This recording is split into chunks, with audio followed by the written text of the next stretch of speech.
నిర్గమకాండాన్ని ప్రారంభిస్తున్నాం. సుమారు క్రీస్తుకు పూర్వం 1445 నుండి 1405 ఈ మధ్యకాలంలో ఈ పుస్తకం రాయబడినట్టుగా అంచనా. రాసింది మోషే గారు అని మనందరికి తెలుసు. ఈ నిర్గమకాండాన్ని కొంచెం జాగ్రత్తగా ఆలోచించాలి. నిర్గమము అన్న పదం మీకు ఇక్కడ కనబడుతుంది. నిర్గమము, విడుదల. ఈ పుస్తకానికి దేవుడు పెట్టిన పేరు. మొదటి పుస్తకానికి ఆది కాండం అని పెట్టాడు, అంటే తొలి పుస్తకం అని పెట్టాడు. రెండో పుస్తకానికి దేవుడు పెట్టిన పేరు నిర్గమము, విడుదల. ఎవరికి విడుదల అంటే ఇశ్రాయేలుకి విడుదల. ఇది నిర్గమకాండం చిన్నప్పటి అవగాహన. ఇక్కడ ఏం జరిగింది నిర్గమకాండంలో అంటే, ఐగుప్తుకి యాకోబుతో పాటు వచ్చిన ఇశ్రాయేలు కూడా విస్తరించడం ప్రారంభించారు. ఆ దేశంలో హెబ్రీల పేరుతో ఇశ్రాయేలును పిలిచేవారు. వాళ్ళ విస్తరణ ఇక్కడ జరుగుతూ ఉంటది. ఎప్పుడైతే విస్తరిస్తున్నారో, యోసేపును చేర్చుకున్న ఫరో చచ్చిపోయాడు. తర్వాత కొత్త ఫరో వచ్చాడు, కొత్త రాజు వచ్చాడు. ఈ రాజుకి యోసేపు ఈ దేశానికి చేసింది కానీ పాత చరిత్ర ఏమీ తెలియకపోవటం వలన వీళ్ళు ఎప్పుడైతే విస్తరించిపోతున్నారో వీళ్ళు ఎప్పటికైనా మనకి ప్రమాదకంగా మారిపోతారు అని ఇశ్రాయేలులను, ఐగుప్తీయులను, దేవుని పిల్లలను వాడు హింసించటం ప్రారంభించాడు. ఎప్పుడైతే హింసిస్తున్నాడో, వాడు హింసించటం మొదలు పెట్టిన తర్వాత దేవుడు జ్ఞాపకం వచ్చాడు. వీళ్ళకి దేవుడికి మొరపెట్టడం ప్రారంభించారు. అలా మొరపెడుతున్నప్పుడు వీడు అది కాకుండా వాడి దుర్మార్గాలు ఈ జాతి పైన మరీ ఎక్కువైపోయాయి. ఏమన్నాడు అంటే, ఇదిగో మన దేశంలో ఉంటున్న ఈ జనాంగం విస్తరించిపోవటం ఎప్పటికైనా మనకి ప్రమాదం కనుక వీళ్ళు ఎక్కువ మంది ప్రజలవ్వకుండా వీళ్ళని ఆపాలి, సంఖ్య విస్తరించకుండా ఆపాలి. కనుక డెలివరీ జరిగించే మంత్రసానులు ఉంటారు, మీకు తెలియదు కదా. ఒకప్పుడు మంత్రసానులు ఈ డెలివరీ కార్యక్రమాన్ని జరిగించేవారు. ఆ మంత్రసానులతో ఒక మాట చెప్పాడు, మీరు హెబ్రీ స్త్రీల దగ్గరికి వెళ్ళండి, వాళ్ళకి బిడ్డ పుట్టినప్పుడు మగ బిడ్డలందరినీ చంపేయండి, ఎందుకంటే వాళ్ళ సంఖ్య విస్తరించకూడదు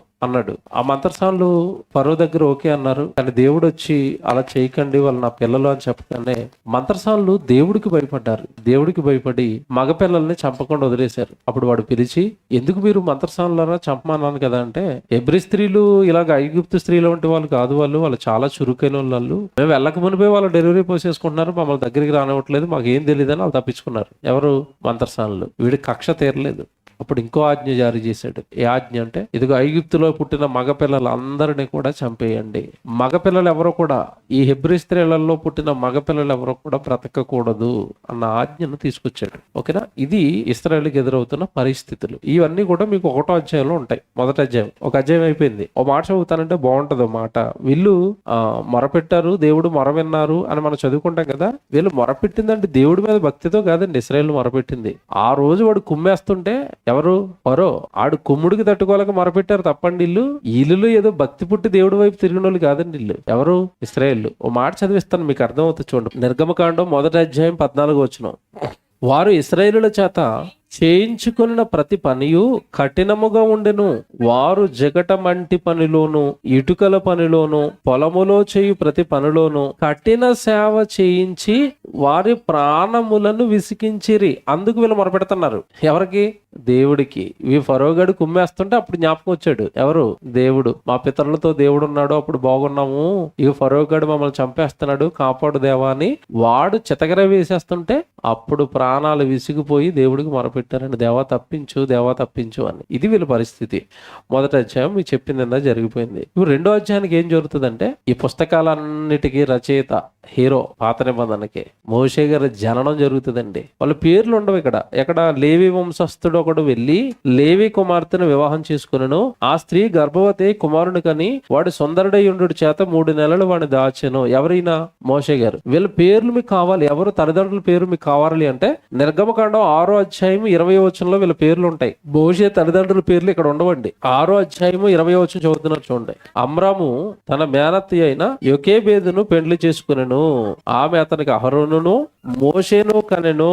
అమ్రాము 130 ఏండ్లు బ్రతికెను. అంటే ఇప్పుడు పేర్లేంటి? ఇప్పుడు అమ్రాము, యోకేబేదు. ఇక్కడ ఇంకో విషయం గమనించాలి మీరు. నిజంగానండి బాబో, ఈ తల్లి ఎన్ని నమస్కారాలు పెట్టినా తక్కువే ఈవిడికి. పిల్లల్ని నిలబెట్టుకోవటంలో ఈవిడ అసలు టాప్ అండి. ఎవరు? యోకేబేదు. ఎంతమంది పిల్లలు కన్నా తెలుసండి? 3. అహరోను మొదటి కొడుకు. ఏమంటే తర్వాత ఒక కూతురు ఉంటది, మిరియాము. అలాగే చివరోడు ఎవరు?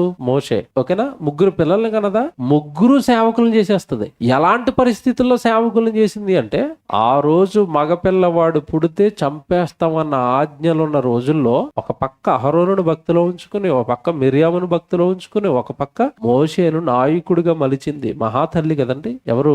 యోకేబేదు పుట్టాడు మోషే. పుట్టిన తర్వాత జరిగింది మీ అందరికీ తెలుసు. తల్లి తెగించింది దేవుడి మీద ఆ భక్తితో. ఒక పెట్టె తయారు చేసింది, కీలు పూసింది, ఆ పెట్టెలో వండి పెట్టింది, నదిలో వదిలింది. ఆ నదిలో వదిలినప్పుడు డైరెక్ట్ గా అది ఎక్కడికి వెళ్ళింది అంటే ఫరో కుమార్తె స్నానం చేస్తున్న దగ్గరికి వెళ్ళింది. ఓకేనా? ఇక్కడ మీరు బాగా ఆలోచించవలసింది ఏంటంటే దేవుడు ఉన్నాడు. ఈయన పుట్టుక వెనకాల, ఈయన్ని బ్రతికించటం వెనకాల, ఈయన కాపాడటం వెనకాల ఎవరున్నారు అంటే దేవుడు ఉన్నాడు. ఎక్కడ తెలుస్తుంది ఈ విషయం అంటే మనకు కొత్త నిబంధనలో చెప్పాడు దేవుడు. ఎక్కడ?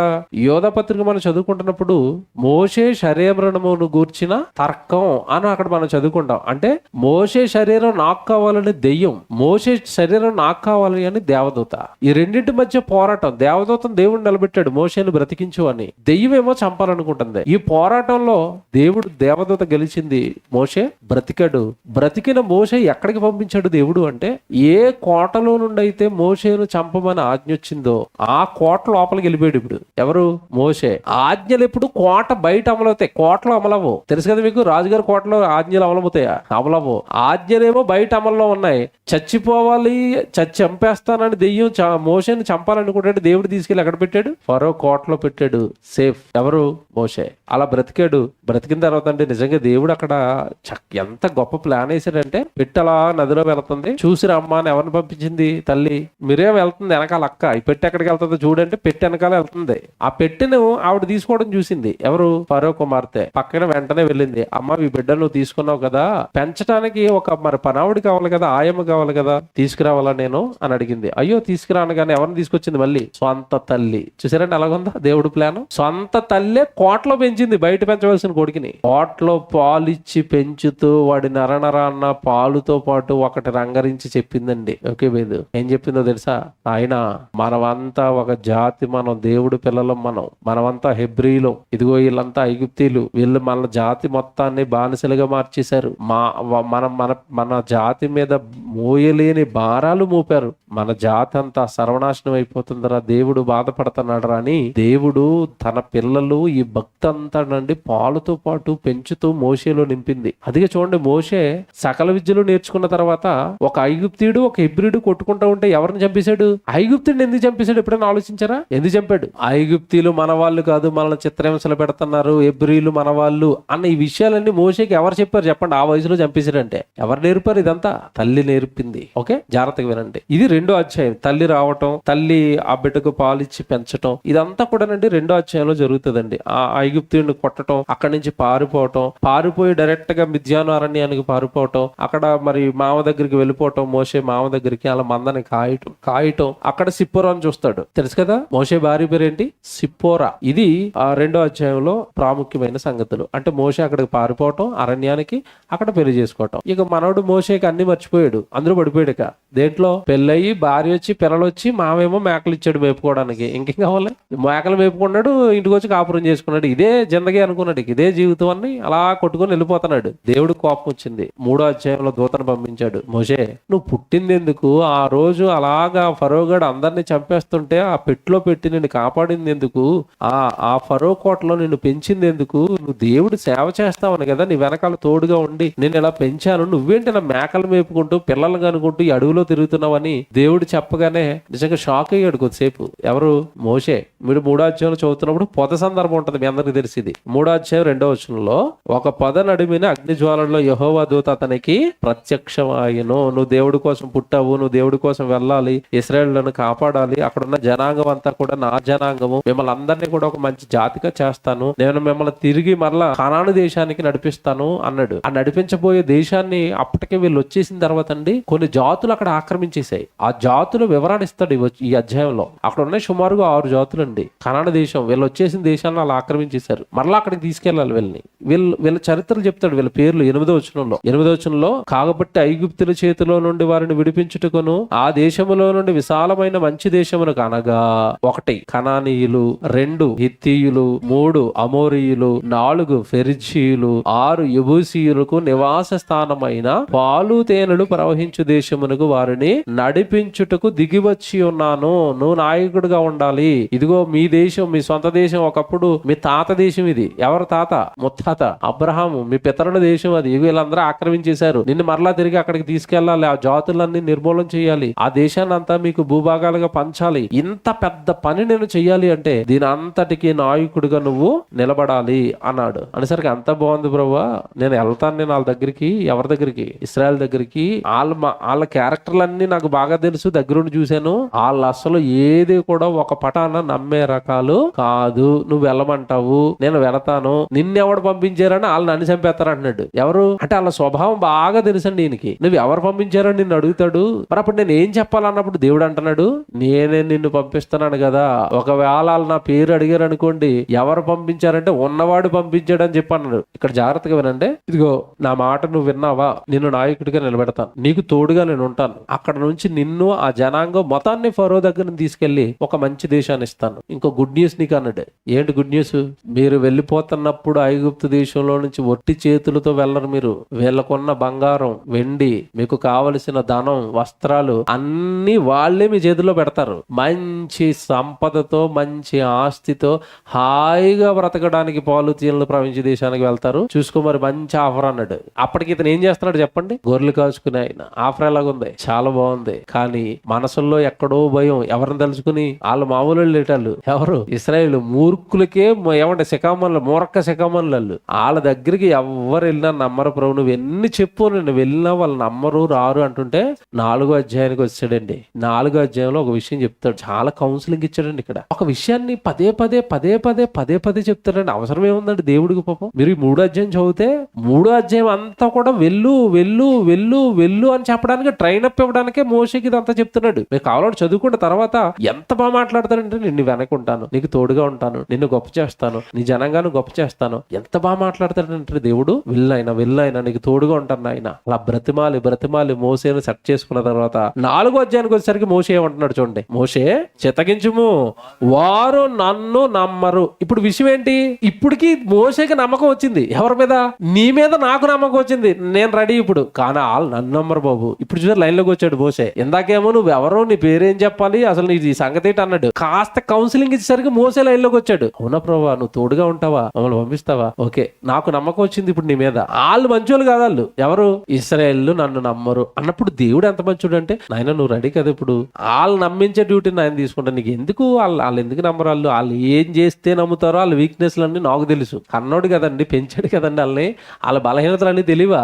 తెలుసు. వాళ్ళు ఏం చేస్తే నిన్ను నమ్ముతారో, నిన్ను యాక్సెప్ట్ చేస్తారో నాకు తెలుసు. నేను ఒక వరం ఇస్తాను నీకు. ఏంట వరం అంటే, నీకు మంచి అద్భుతాలు సూచక్రియలు చేసే ఒక వరం ఇస్తున్నాను ఆయన. ఏంట వరం అంటే, నీ కర్ర చేత్తో పట్టుకో. ఓకేనా? ఆ కర్ర మీరు ఎక్కడ 16వ వచనానికి వెళ్ళేసరికి చెప్తారు చూడండి, ఎంత బాగుంటుందో. అతడే నీకు బదులుగా జనుతో మాట్లాడును, అతడే నీకు నోరుగా ఉండును. అంటే మధ్యలో మనం మిస్ అయింది ఏంటంటే 10వ వచనంలో, నాకు నోరు సరిగా లేదు బాబు, నాకు నత్త అంటాడు. మళ్ళీ ఇదో యాక్టింగ్ చేస్తాడు. నువ్వు వెళ్ళి ఫరో ముందు నిలబడమంటున్నా, తప్పించుకోవడానికి మార్గాలు ఎత్తుకుంటున్నాడు. ఎంత కౌన్సిలింగ్ ఇచ్చినా ఏదో రూట్ ఎత్తుకుంటున్నాడు. ఎవరు? నేను మాట నేర్పరని కాదు, నాలుగు అప్పుడప్పుడు అటు స్లిప్ అవుతుంది, అంటే మా వస్తుంది.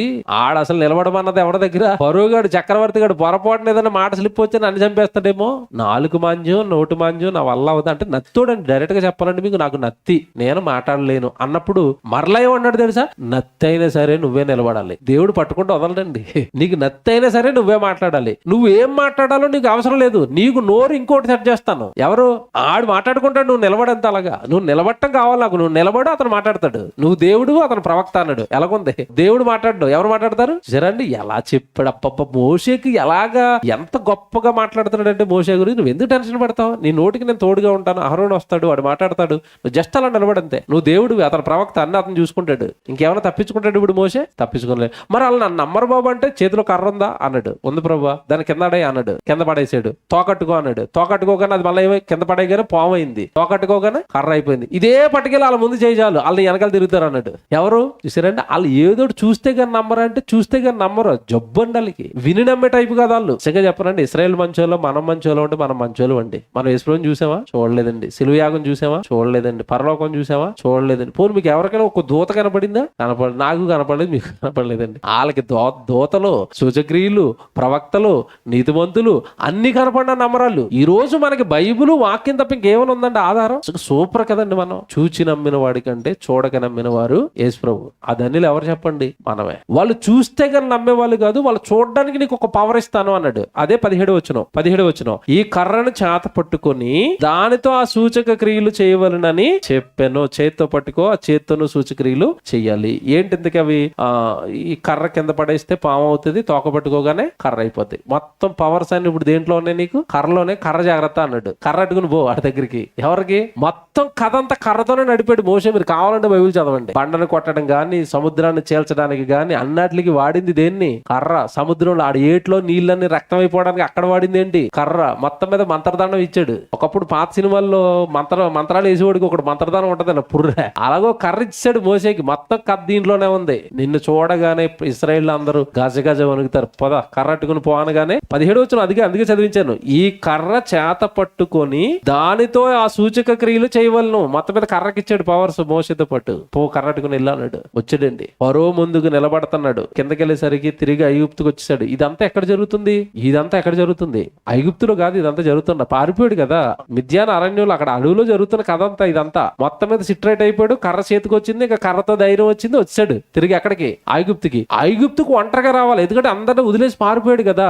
సొంత జనాంగం అంతా ఎక్కడున్నారు? మిరియాము, అహరోను, తల్లిదండ్రులు అందరూ ఎక్కడున్నారంటే ఐగుప్తులో ఉన్నాడు. ఇప్పుడు తిరిగి ఐగుప్తుకు వచ్చాడు. 20వ వచనంలో ఉంటది అది. 20వ వచనంలో మోషే తన భార్యను తన కుమారులను తీసుకొని గాడిదను ఎక్కించుకొని ఐగుప్తుకు తిరిగి వెళ్ళాను. మోషే దేవుని కర్రను తన చేత పట్టుకుని పోయాను. తోడుగా ఏముంది చెప్పండి ఇప్పుడు? కర్ర. కథంతా కర్రతోనే. భార్యల్ని, పిల్లల్ని అందరిని గాడిదలు ఎక్కించుకుని కర్ర అట్టుకుని తిరిగి వచ్చాడు. ఎక్కడికి వచ్చాడు ఇప్పుడు? ఐగుప్తుకి. ఈ వార్తను గానీ అన్న పరిగెట్టుకున్నట్టు వస్తున్నాడు. ఎవరు? అన్న అహరోను. ఏంటయ్యో వచ్చేసావా? మా తమ్ముడు వస్తున్నాడట.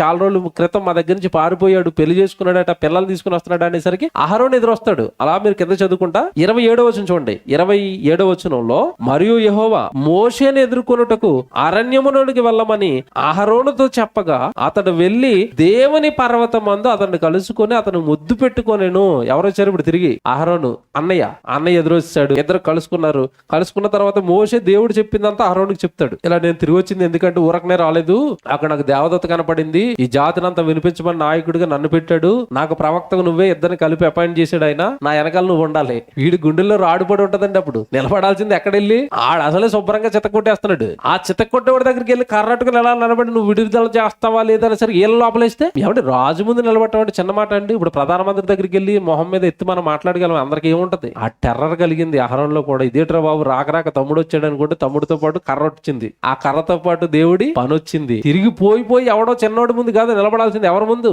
ఫరో ముందు నిలబడాలని మీ ఇద్దరు అంటున్నాడు. దెబ్బకి వీళ్ళు సిట్రేట్ అవడానికి టైం పట్టిందండి. కింద 28వ వచనంలో మంచి మాట ఉంటది. అప్పుడు మోషే తన్ను పంపిన యెహోవా పలుకుచున్న మాటను అన్నిటినీ ఆయన ఆజ్ఞాపించిన సూచక క్రియలు అన్నిటినీ అహరోనుకి తెలుపును. అహరోనుకి ధైర్యం రావడానికి ఏం చెప్పాడు చెప్పండి అక్కడ? ఊరుకో బాబు, మనల్ని ఏం ఊరికనే పంపలేదు ఆయన. ఇదిగో తెచ్చాను మంత్రదండం, ఇదిగో మన దగ్గర ఇది ఉంది. ఇప్పుడు ఏంటి? కర్ర.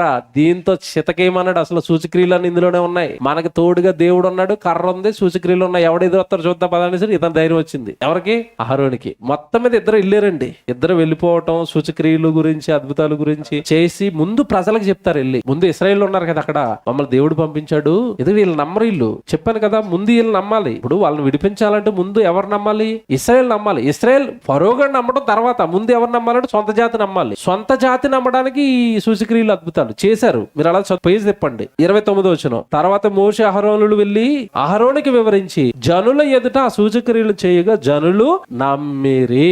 అమ్మయ్య, ఏం చేస్తే నమ్మారు చెప్పండి? వీళ్ళు సూచక్రియలు. యేసుక్రీస్తుల వారు ఉన్నప్పుడు నేను దేవుని కుమారుణ్ణి నిరూపించుకోవడానికి యేసుక్రీస్తుల వారు కూడా ఏం చేశారు అంటే ఈ జాతి మొత్తానికి ఆ జబ్బు అలాగే ట్రావెల్ అవుతూ వచ్చింది యేసు కాలం వరకు. ఏంటి జబ్బు?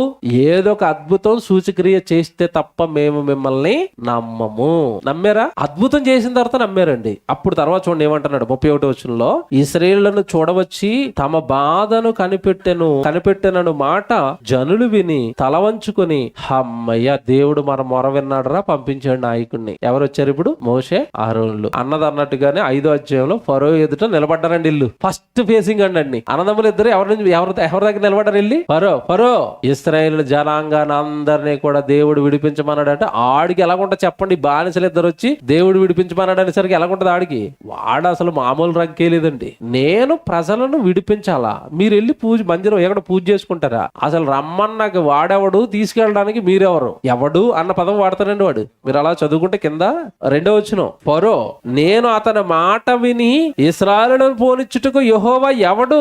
నేను యెహోవాను ఎరగను, ఇశ్రాయేలును పోనీయను, మీరేం చేసుకుంటారో చేసుకోండి అన్నట్టు. ఇప్పుడు జాగ్రత్తగా వినండి, ఒక నాయకుడికి ఎలాంటి పరిస్థితులు ఏర్పడతాయి చెప్తానండి. మోసే సాత్వికుడు అని దేవుడు ఊరకనే సర్టిఫికేట్ ఇవ్వలేదండి. ఇప్పుడు ఇక్కడ ఏం జరిగింది తెలుసండి, సీన్ ఏం జరిగిందో తెలుసా? వీళ్ళు వచ్చి ఫరో ముందు నిలబడి విడిపించు అనేసరికి ఫరో గారు ఎలా ఆలోచించాడు తెలుసా? వీళ్ళు మన దగ్గర నుంచి తప్పించుకొని వెళ్ళిపోదాం అనుకుంటున్నారు అంటే వీళ్ళు సోమరులయ్యారు.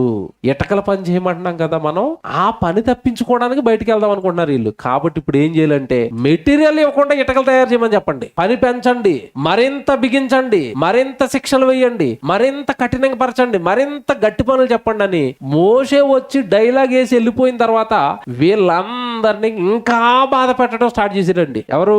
ఫరో. ఇప్పుడు అప్పటికే వాళ్ళు మూలుగుతున్నారు ఆడు పెట్టే బాధలతో. ఫరో దగ్గరికి వెళ్ళి వీళ్ళిద్దరు డైలాగ్ వేయగానే వాడు బాధలు మరింతగా పెంచాడు. ఇప్పుడు వీళ్ళందరూ ఎవరి మీదకి తిరుగుతారు చెప్పండి కోపంతో? ఈ కర్రట్టుకున్న వాళ్ళు ఇద్దరు ఎక్కడ ఉన్నారా? వాళ్ళు వచ్చి మన దగ్గర ఏయో 4 చేశారు అద్భుతాలు, మన వాళ్ళ వెనకాల వెళ్ళాం, వీళ్ళు వచ్చిన తర్వాత మన మీద మరి బాధలు ఎక్కువైపోయినాయి, వీళ్ళేటి మన కొంప ముంచడానికి వచ్చారు, తిరగబడిపోయారండి. బాధపడ్డాడండి పాపం మోషే, చాలా ఏడ్చాడు. ఇదేంటి దేవా, నువ్వు వెళ్ళమన్నావు, కర్రట్టుకుని అద్భుతాలు చేయి, సూచక్రియలు చేయి అన్నావు, విడిపిస్తానన్నావు, తీరా పోయిన తర్వాత విడిపించడం అలా గురించి ఆడు ఎక్కువ బాధ పెట్టడం స్టార్ట్ చేశారు, నా మూలంగా ప్రజలు బాధపడుతున్నారని మోషే బాధపడతాడండి. అసలు మోషే చాలా మంచోడండి, ఊరకనే సెలెక్ట్ చేయడు కదండి దేవుడు మంచితనం లేకుండా, చాలా మంచోడు మోషే. మీరు అతను ఎంత బాధపడతాడో మాట చూపిస్తాను చూడండి. 5వ అధ్యాయం 22వ వచనం అండి. మోషే యెహోవా యొద్దకు తిరిగి వెళ్ళి, ప్రభువా నేను వచ్చినాక వీళ్ళకి కీడే పెరిగింది తప్ప ఎక్కడ జరిగింది తండ్రి మంచి, నన్ను పంపించావు, వాడు ఇంకా కఠినమైన శిక్షలు వేస్తున్నాడు. మీరు 8వ వచనం చదువుకోవాలా, 8, 9, 10 వచనాలు చదువుకుంటే వాడు మరింత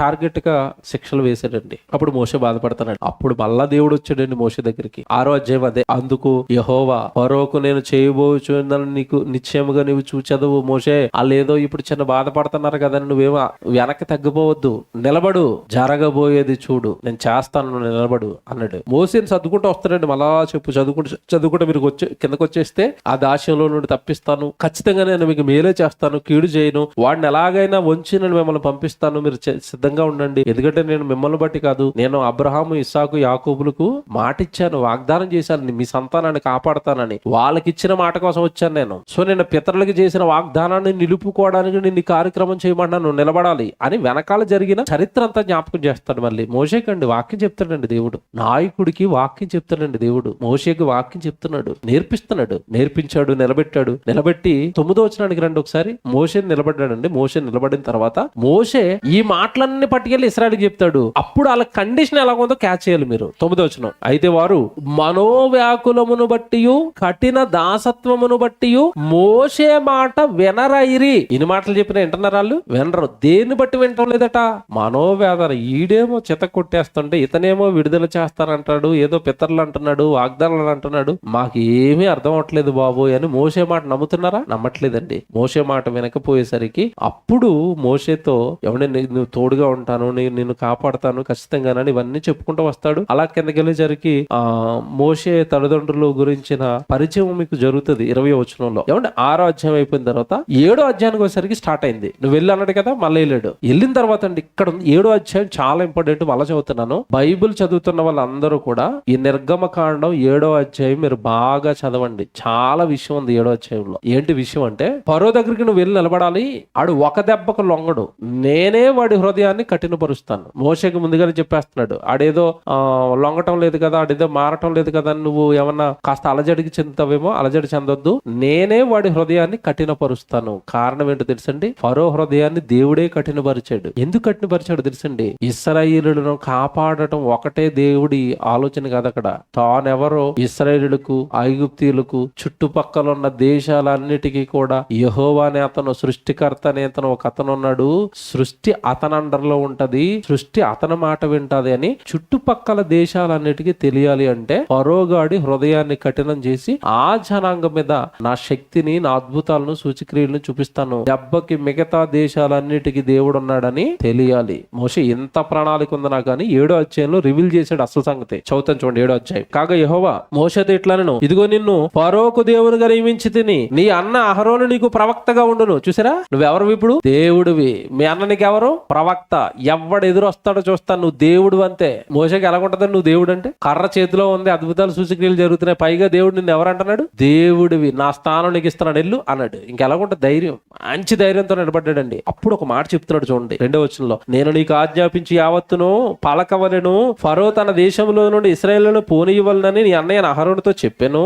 అయితే నేను ఫరో హృదయమును కఠినపరచి ఐగుప్తు దేశములో నా సూచక క్రియలను నా మహత్ కార్యములను విస్తరింపచేసేదను. అందరికి తెలియాలి, ఎక్కువ జరగాలి. నా అద్భుతాలు నా సూచక క్రియలు ఎక్కువ జరగాలి ఐగుప్తు దేశంలో ఫరో గాడి ముందు. ఎందుకు దేవా, ఎందుకు చూపిస్తావు ఇవన్నీ, ఎందుకు చేస్తామంటే ఇప్పుడు చెప్తారు చూడండి కారణం. ఫరో నీ మీ మాట వినడు గాని నేను నా చెయ్యి ఐగుప్తు మీద వేసి గొప్ప తీర్పుల చేత నా సేవకులకు ఇశ్రాయేలు నా ప్రజలను ఐగుప్తు దేశంలో నుండి వెలుపలికి రప్పించదను. 5వ వచనం, నేను ఐగుప్తు మీద చెయ్యి చాపి ఇశ్రాయేలులైన వారి మధ్య నుండి రప్పింపగానే నేను యెహోవానని ఐగుప్తీయులు తెలుసుకుందురు. ఈ పదం అండర్లైన్ చేసుకోండి. నేను ఎప్పుడైతే ఇశ్రాయేలు మీద గొప్ప అద్భుతాలు సూచక్రియలు చేసి వాళ్ళని తీసుకుని వెళ్ళిపోతానో నేను యెహోవానని ఎవరు తెలుసుకుంటారట? అంటే ఇప్పుడు ఈ అద్భుతాలు సూచక్రియలు ఎవరు తెలుసుకోవడానికి చెప్పండి? ఐగుప్తీయులు ఎందుకు తెలుసుకోవాలి?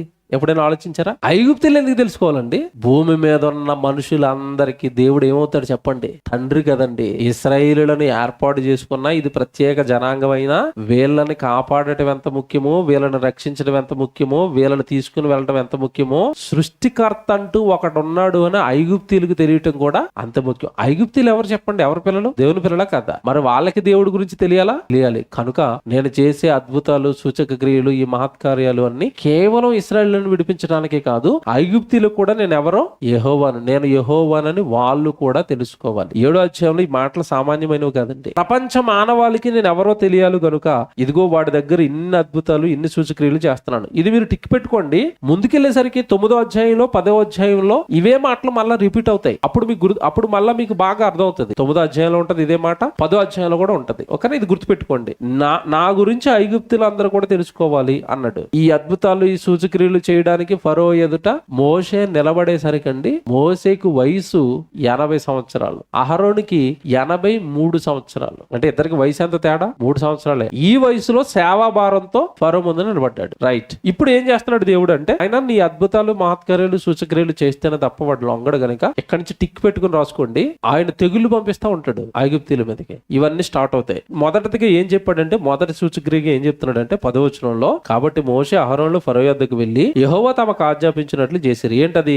అహరోను ఫరో ఎదుటను అతని సేవకుల ఎదుటను తన కర్రను పడవేయగా అది సర్పమాయను. అప్పుడు ఫరో తన విద్వాంసులు మంత్రజ్ఞానులను పిలిపించను. చూసారా, కర్ర కింద పడేయగానే ఏమైంది? సర్పం అయిపోయింది. ఫరోగడు కూడా మంత్రసాలను పిలిపిస్తాడు, అలాగే జరిగిపోతుంది. ఇది మొదటిదండి. 12వ వచనం చదువుదాం చూడండి. వారిలో ప్రతివాడును తన కర్రను పడవేసినప్పుడు సర్పమాయను గాని అహరోను కర్ర వారి కర్రలను మృంగివేయగా, మిగతా వాళ్ళ కర్రలన్నిటిని అహరోను కర్ర ఏం చేసిందట? మింగేసిన తర్వాత యెహోవా చెప్పినట్లు ఫరో హృదయము కఠినమాయను గనుక అతడు వారి మాట వినకపోయెను. ఇది మొదటి సూచక్రియ అండి. మొదటిది ఇది. 17వ వచనానికి వచ్చేసరికి రెండోది చేస్తున్నాడు. రెండో అద్భుతం, రెండో సూచక్రియ 17వ వచనంలో, కాగా యెహోవా ఆజ్ఞ ఏదనగా నేను యెహోవానని దీనిని బట్టి నువ్వు తెలుసుకుందువని యెహోవా చెప్పుచున్నాడు. ఇదిగో నా చేతిలోనున్న ఈ కర్రతో నేను ఏటి నీటిని కొట్టుదును, అది రక్తముగా మార్చబడును. ఇది చాలా బాగా బాధించిందండి ఐగుప్తీయులందరినీ కూడా. ఎలా బాధించిందంటే, ఏటి మీద కర్రతో కొట్టగానే ఏట్లో నీళ్ళన్నీ ఏమైపోయినాయి చెప్పండి? నీళ్లు రక్తం అయిపోయిన తర్వాత ఆ ఏట్లో ఉన్న ఏ జీవైనా బ్రతుకుతుందా? కప్పలు, చేపలు, పావులు మొత్తం చచ్చిపోయండి. కంపు కొట్టేసిందండి ఏరంతా. కప్పలు చచ్చిపోయిన అనుకోండి, ఏటినండి వచ్చి కంపు ఎలాగుంటది? దెబ్బకి చెమటలు పట్టేసినండి. ఫరోకి మొట్టమొదటి చెమటలు పట్టింది ఇక్కడే. ఎందుకంటే ఒక్క ఏట్లో నీళ్లే కాదు, రక్తం అయిపోతా. అలా చదువుకుంటూ వస్తారా కిందకి? 18వ వచనం, ఏటిలో చేపలు చచ్చును, ఏరు కంపు కొట్టును, వీటి నీళ్లు త్రాగుటకు ఐగుప్తులు అసహ్యపడుదురనెను. 21, ఏటిలో చేపలు చచ్చెను, ఏరు కంపు కొట్టెను, ఐగుప్తులు ఏటి నీళ్లు త్రాగలేకపోయిరి, ఐగుప్తు దేశం అందంతటా రక్తము ఉండెను. రక్తం రక్తం రక్తం. ఎక్కడ నీళ్లు కనపడుతున్నా నీళ్ళన్నీ ఎలా మారిపోయి రక్తంగా మారిపోయినాయి. కింద 24 చూడండి. అయితే ఐగుప్తులందరూ ఏటు నీళ్లు త్రాగలేక త్రాగు నీళ్లు కొరకు ఏటు ప్రక్కలను చూసారండి తాగడానికి నీళ్లు లేని పరిస్థితులు ఏర్పడ్డాయి. ఎందుకు? నీళ్ళన్నీ ఎలా మారిపోతున్నాయి? రక్తం. ఈ దెబ్బకి కాస్త ఫరోగడికి భయం వేసిందండి. భయం వేసినట్టుగానే వేస్తది. అల్లా ఏమైపోతాడు తెలుసా? అల్లా కఠినం అయిపోతాడు. అల్లా పోనీను అంటాడు. 8వ అధ్యాయానికి వచ్చేసరికి 8వ అధ్యాయం, ఏటిని కొట్టిన 7 దినముల మొదలైన తర్వాత మూడో సూచక్రియ జరుగుతుంది. ఇది మూడోక అద్భుతం. ఏంటది మూడోది?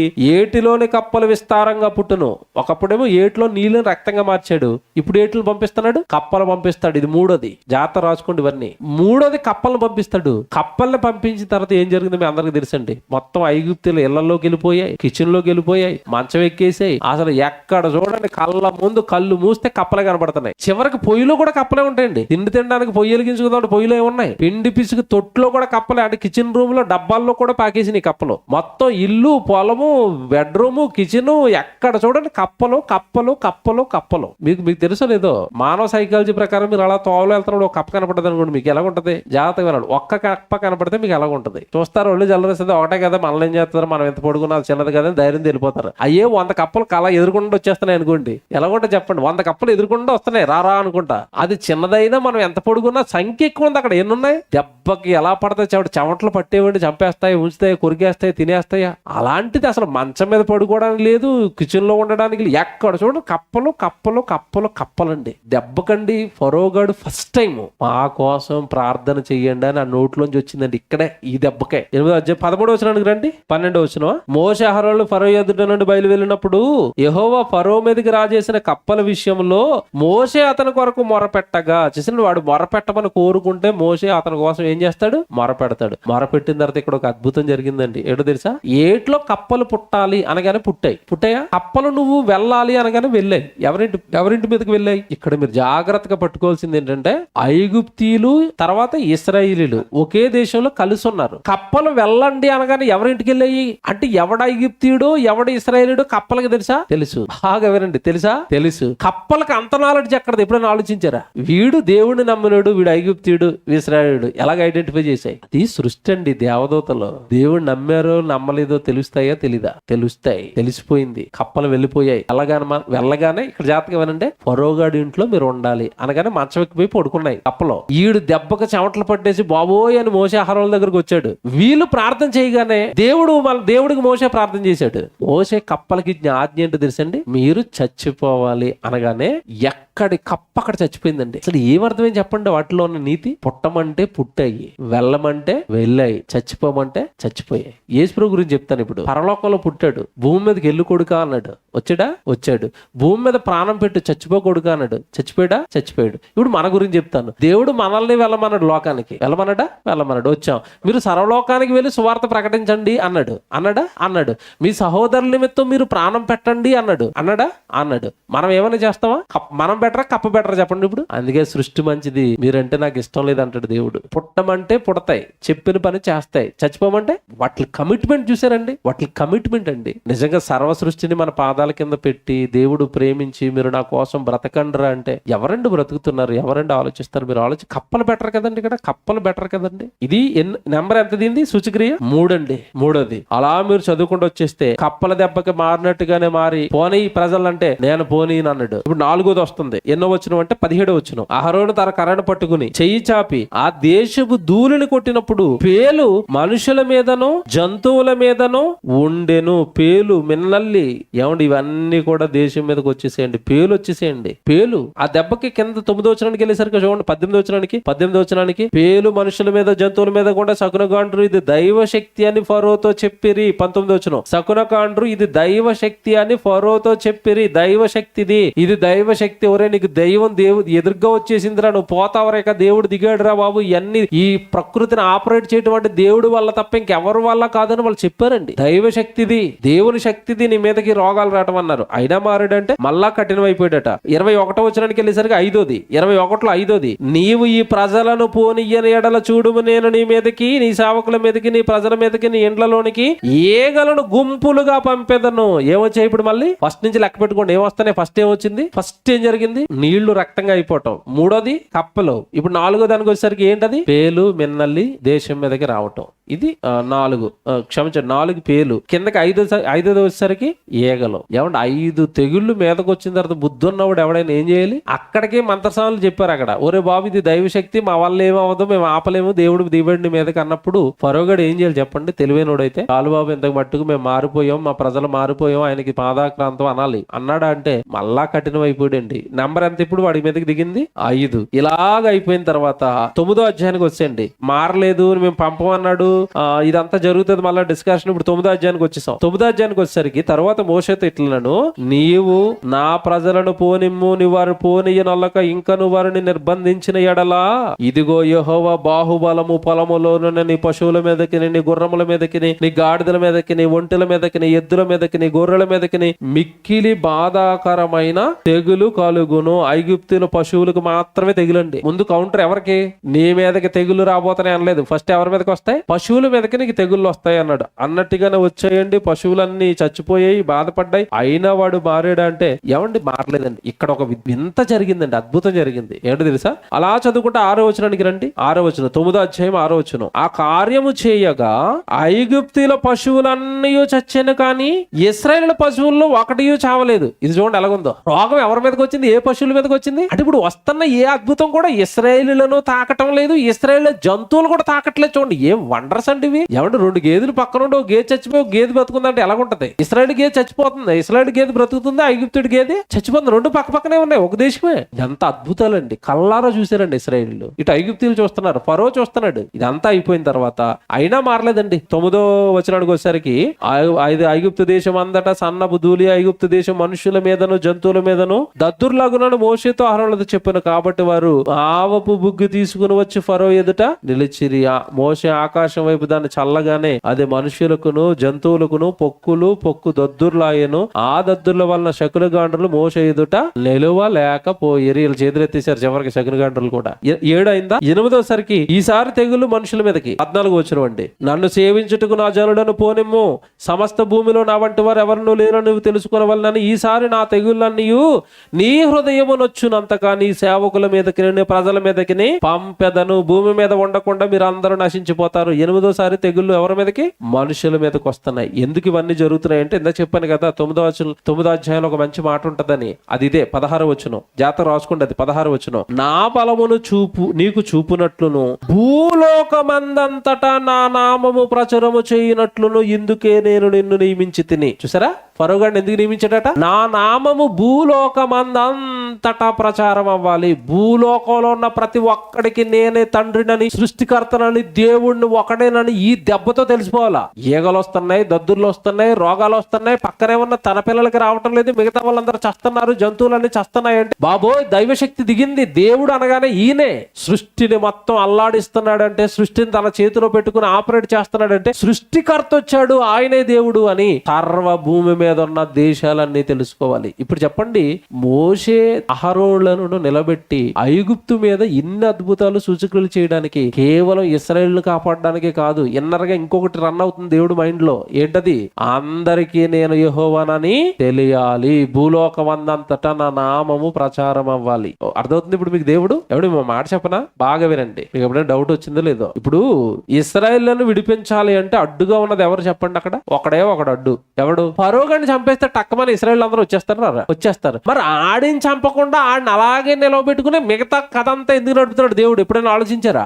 ఐగుప్తులకి దేవుడు ఎవరో? ఎందుకంటే వాళ్ళ భయంకరమైన విగ్రహారాధికులు కదండి. ఐగుప్తులు అనగానే సూర్యుని పూజిస్తారు వాళ్ళు. చాలా మంది దేవీ దేవతలను రాళ్ళని పూజిస్తారు. అప్పలు ఏది కనపడితే వాళ్ళు దేవుడే వాళ్ళకి. అలాంటి వాళ్ళకి దేవుడు ఎవరో తెలియాలి అంటే ఈ అద్భుతాలు సూచక్రియలు అన్ని వాళ్ళ కళ్ళ ముందు జరగాలి. దేవుడు ఎంత మంచుడండి. ఇశ్రాయేలునే కాపాడాలనుకుంటున్నాడా? అందరినీ కాపాడాలనుకుంటున్నాడా? ఆయన ఏది చేసినా సమస్త మానవాళి రక్షణ కోసం ఇశ్రాయేలును ఏర్పాటు చేసుకున్నాడు, మిగతా వాళ్ళు బాధించాడు. ఇశ్రాయేలు తప్పు చేస్తే ఇశ్రాయేలును విడిచిపెట్టాడా? వీళ్ళని కూడా తొక్క తీసాడా లేదా చెప్పండి? దేవుడికి తన పరా భేదాలు ఏముండవు. తప్పు చేస్తే తప్పు, ఒప్పు చేస్తే ఒప్పు. అది తన జాతి అయినా పక్క జాతి అయినా ఓకేనా? దేవుడికి భేదాలు ఏమి ఉండవు. కాకపోతే ఇశ్రాయేలుని ఎందుకు సెపరేట్ చేశాడంటే అందులో నుంచి రక్షకుడు రావాలి, ఆ రక్షకుడు ప్రపంచానికి తెలియాలి, అందరికి రక్షణ రావడానికి ఆ జాతిని సెపరేట్ చేసుకున్నాడే తప్ప దేవుడికి తన పిల్లలందరూ కూడా సమానమే. ఇశ్రాయేల్ జాతి మీద స్పెషల్ ప్రేమ ఏమి లేదు. ఈరోజు చాలా మంది క్రైస్తవ్యులు ఉన్న వాళ్ళు కూడా నేను చాలా చోట్ల చూసాను, వాళ్ళ కార్ల మీద ఇటు భారతదేశంలో ఉండి ఇజ్రాయెల్ దేశం జెండా ఎట్టుకుంటాడు. చూసారా మీరు ఎప్పుడైనా? ఆ ఇశ్రాయేల్ జెండా ఎట్టుకోవటం, ఆ ఇశ్రాయేల్ కోసం ప్రార్థనలు చేయటం, వాళ్ళ మీద ఏంటో స్పెషల్ ప్రేమ నాకు అర్థం అవ్వలేదు.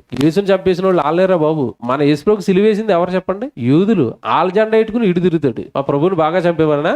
ఏం అర్థమైంది చెప్పండి వీళ్ళకి? అసలు క్రైస్తవులకి బైబిల్ రాదండి, ఏమి అర్థం అవుదండి. దేవుడి ఉద్దేశాలు ఏమీ అర్థం అవ్వలేదు. ఇక్కడ బాగా ఆలోచించండి. 8వ వచనంలో ఈసారి తెగుళ్ళు ఎవరి మీదకి వచ్చాయి? మనుషుల మీదకి వచ్చాయి. అయిపోయింది. 9వసారి వచ్చేసరికి కిందకి 9వ ఏం జరుగుతుంది అంటే 17వ వచనంలో వడగండ్లు వస్తాయి. 18వ వచనం చూడండి, 9వ అధ్యాయం 18వ వచనం. ఇదిగో రేపు ఈ వేళకు నేను మిక్కిలి బాధాకరమైన వరగండ్లు కురిపించేదను, ఐగుప్తు రాజ్యమును స్థాపించిన దినం మొదలుకొని ఇది వరకు అందులో మీరు అగ్ని వడగండ్లు పడలేదు. ఇదిగో రేపు అగ్ని వడగండ్లు వచ్చేస్తాడు. 9 అగ్ని వడగండ్లు అయిపోయినాయి. అలా మీరు 10వ అధ్యాయానికి వచ్చేయండి. తర్వాత చెప్తాడు, ఒరే బాబు విడిచిపెట్టరా, ఇశ్రాయేలు మీదకి మాత్రం రాకుండా జాగ్రత్తగా కాపాడుతున్నాడు రా, ఐగుప్తులందరికి అయిపోతుంది, విడిపించరా అని చాలా సార్లు మాట్లాడతారండి. వెళ్ళలేదండి, ఇశ్రాయేల్ మీద మాత్రం వడగండ్లు పడలేదు. కావాలని టిక్ చేసుకోండి ఆ వచనం ఒకటి, 26వ వచనంలో. అయితే ఇశ్రాయేలులో ఉన్న గోషేను దేశంలో మాత్రము వడగండ్లు పడలేదు. ప్రతిసారి చూసారా, పశువుల మీదకి రోగాలు వచ్చినప్పుడు ఇశ్రాయేల్ పశువులు చచ్చిపోవట్లేదు. వడగండ్లు, ఆకాశంలో పడే వడగండ్లు కూడా ఇశ్రాయేలు ఎక్కడ ఉన్నారో అక్కడ వడగండ్లు పట్టలేదట.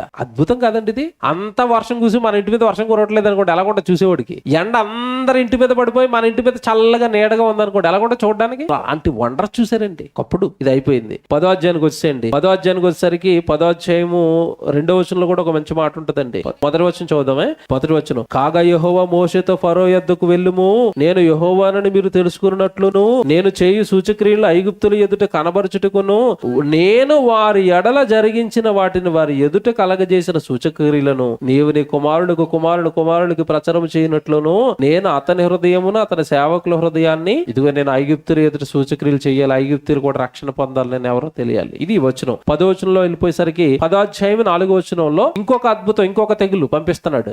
ఏంటివి ఇప్పుడు అంటే మిడతలు. 4వ వచనం, నీవు నా జనులను పోనీయని ఎడల ఇదిగో రేపు మిడతలను నీ ప్రాంతంలోనికి రప్పించేదను. ఇప్పుడేం వచ్చే చెప్పండి, మళ్ళా మిడతలు ఎలాగున్నాయి చెప్పండి. దెబ్బలు మిడతలు వచ్చిన తర్వాత పంటలు మొత్తం తినేసేయండి. మొత్తం పంటలు తినేసి ఇశ్రాయేల్ పంటలు మాత్రం వదిలేసాయి. ఇది ఎలాగొని చూడండి, మిడతలు వచ్చి ఐగుప్తుల పంట అంతా తినేసాయి, ఇశ్రాయేల్ పంట అంతా వదిలేసాయి. అలాగ అయిపోయిందండి. అయిపోయిన తర్వాత ఆ మిడతలు వచ్చిన తర్వాత కూడా వీడు ఏమైనా మారాడంటే మారినట్టుగానే మారతాడు. మరల వెంటనే ఏమైపోతాడు తెలుసా, కఠినం. ఇప్పుడు 11వది ఎన్నో వచనం అంటే 21వ వచనం, దేశం మొత్తం చీకటైపోయిందండి. 21వ వచనం అంటే 11వ అద్భుతం సూచక్రియ అనుకోండి దీన్ని. అందుకు యెహోవా మోషేతో ఆకాశం వైపు నీ చెయ్యి చాపుము, ఐగుప్తు దేశం మీద చీకటి చేతికి తెలియనంత చిక్కని చీకటి కమ్మునను. చిక్కని చీకటి అంటే అర్థం ఏంటి, కారు చీకటి. ఎదరగా ఎవడన్నాడు తెలియదు, కుద్దుకుంటే ముక్కులు పగిలిపోవడమే. అలాంటి చీకటి ఇచ్చాడండి. చిక్కని చీకటట. ఆ పదం చూసారా అలా రాసాడు అక్కడ. చీకట్లు అంటే మళ్ళీ ఏదో మసకగా ఉన్నావంటే సౌండ్ వచ్చే చీకటి కూడా కాదు ఇది.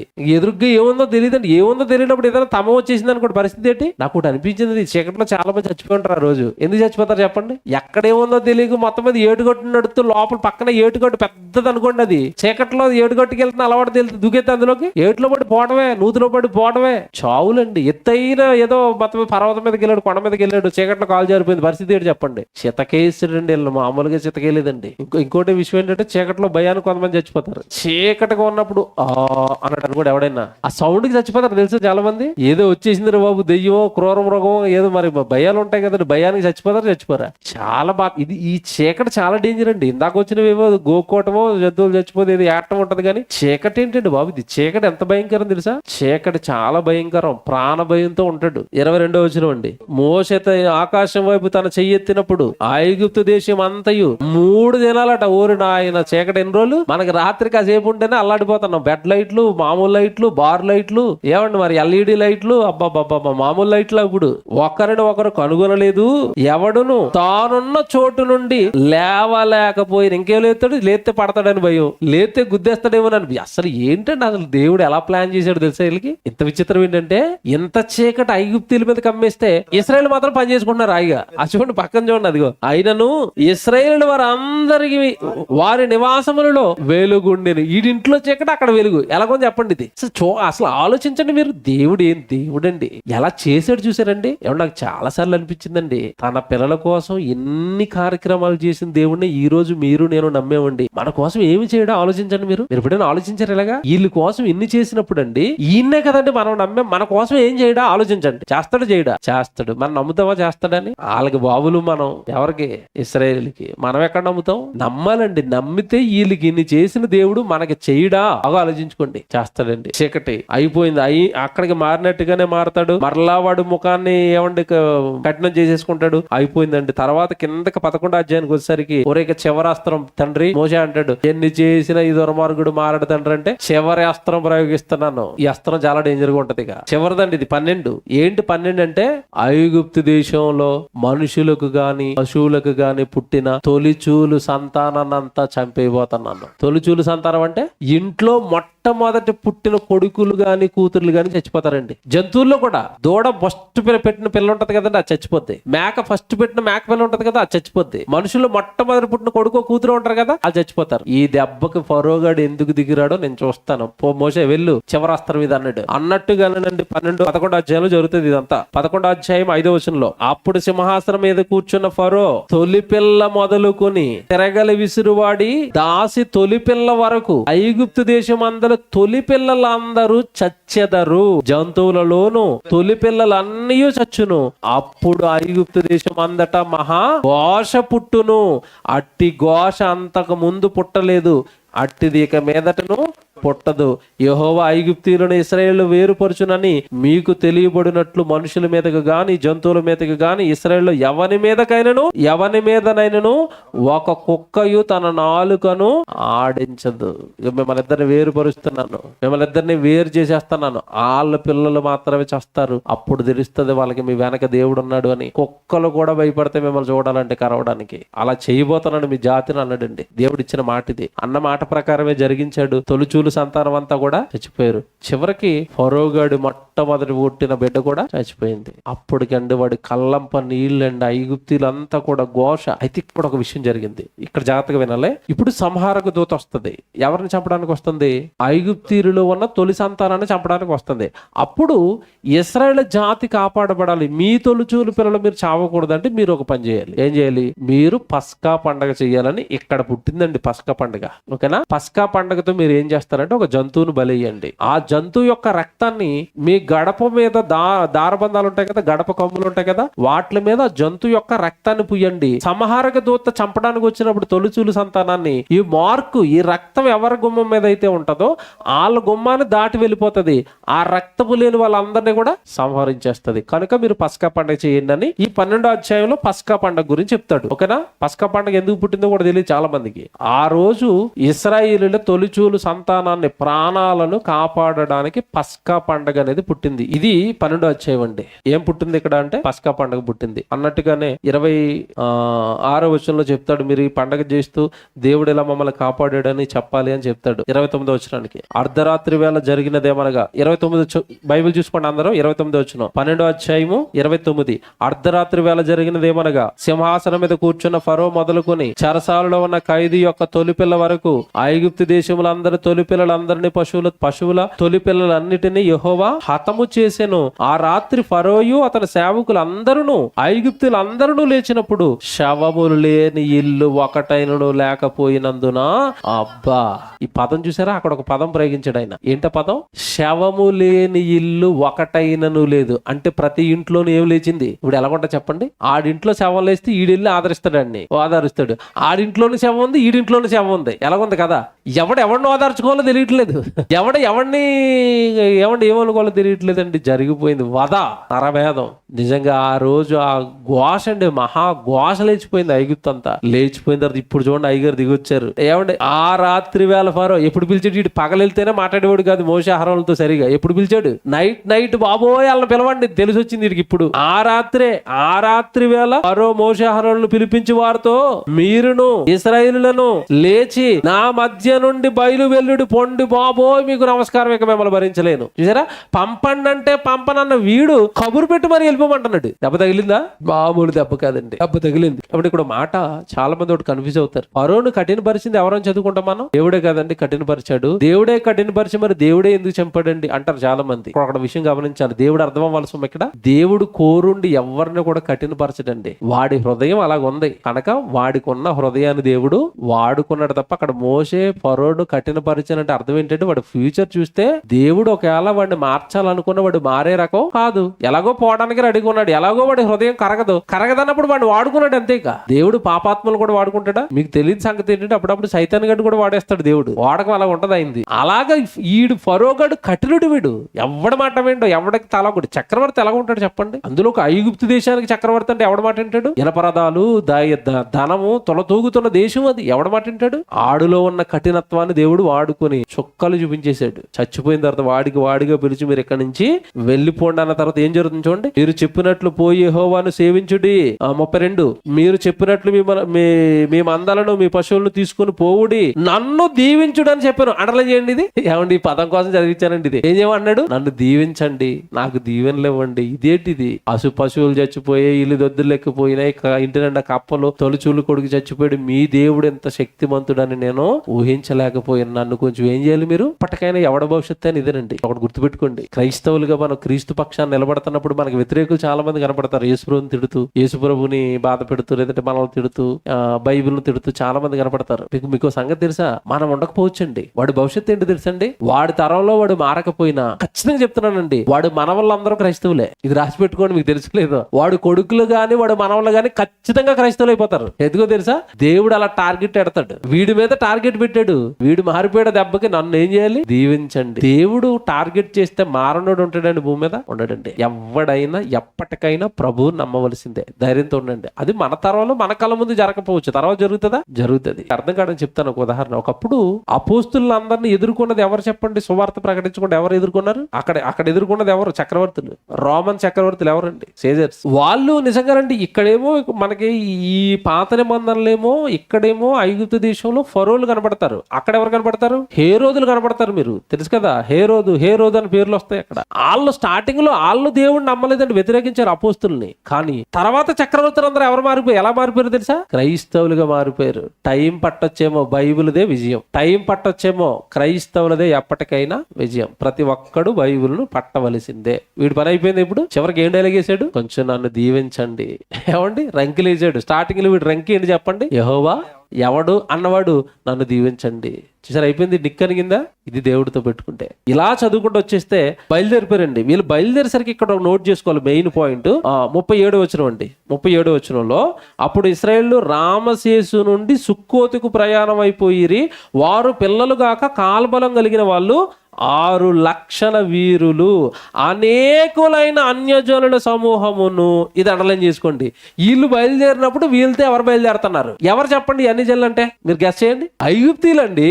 ఈ ఫరోగాడు నిక్కని చేస్తే దేవుడే వాడిని నాకు దీవించమని ఈడు మొక్కుకున్న తర్వాత ఈడి దగ్గర మనం ఎందుకు, వీళ్ళు కూడా పోదామని వాళ్ళు బయలుదేరి వచ్చారు. ఎవరు?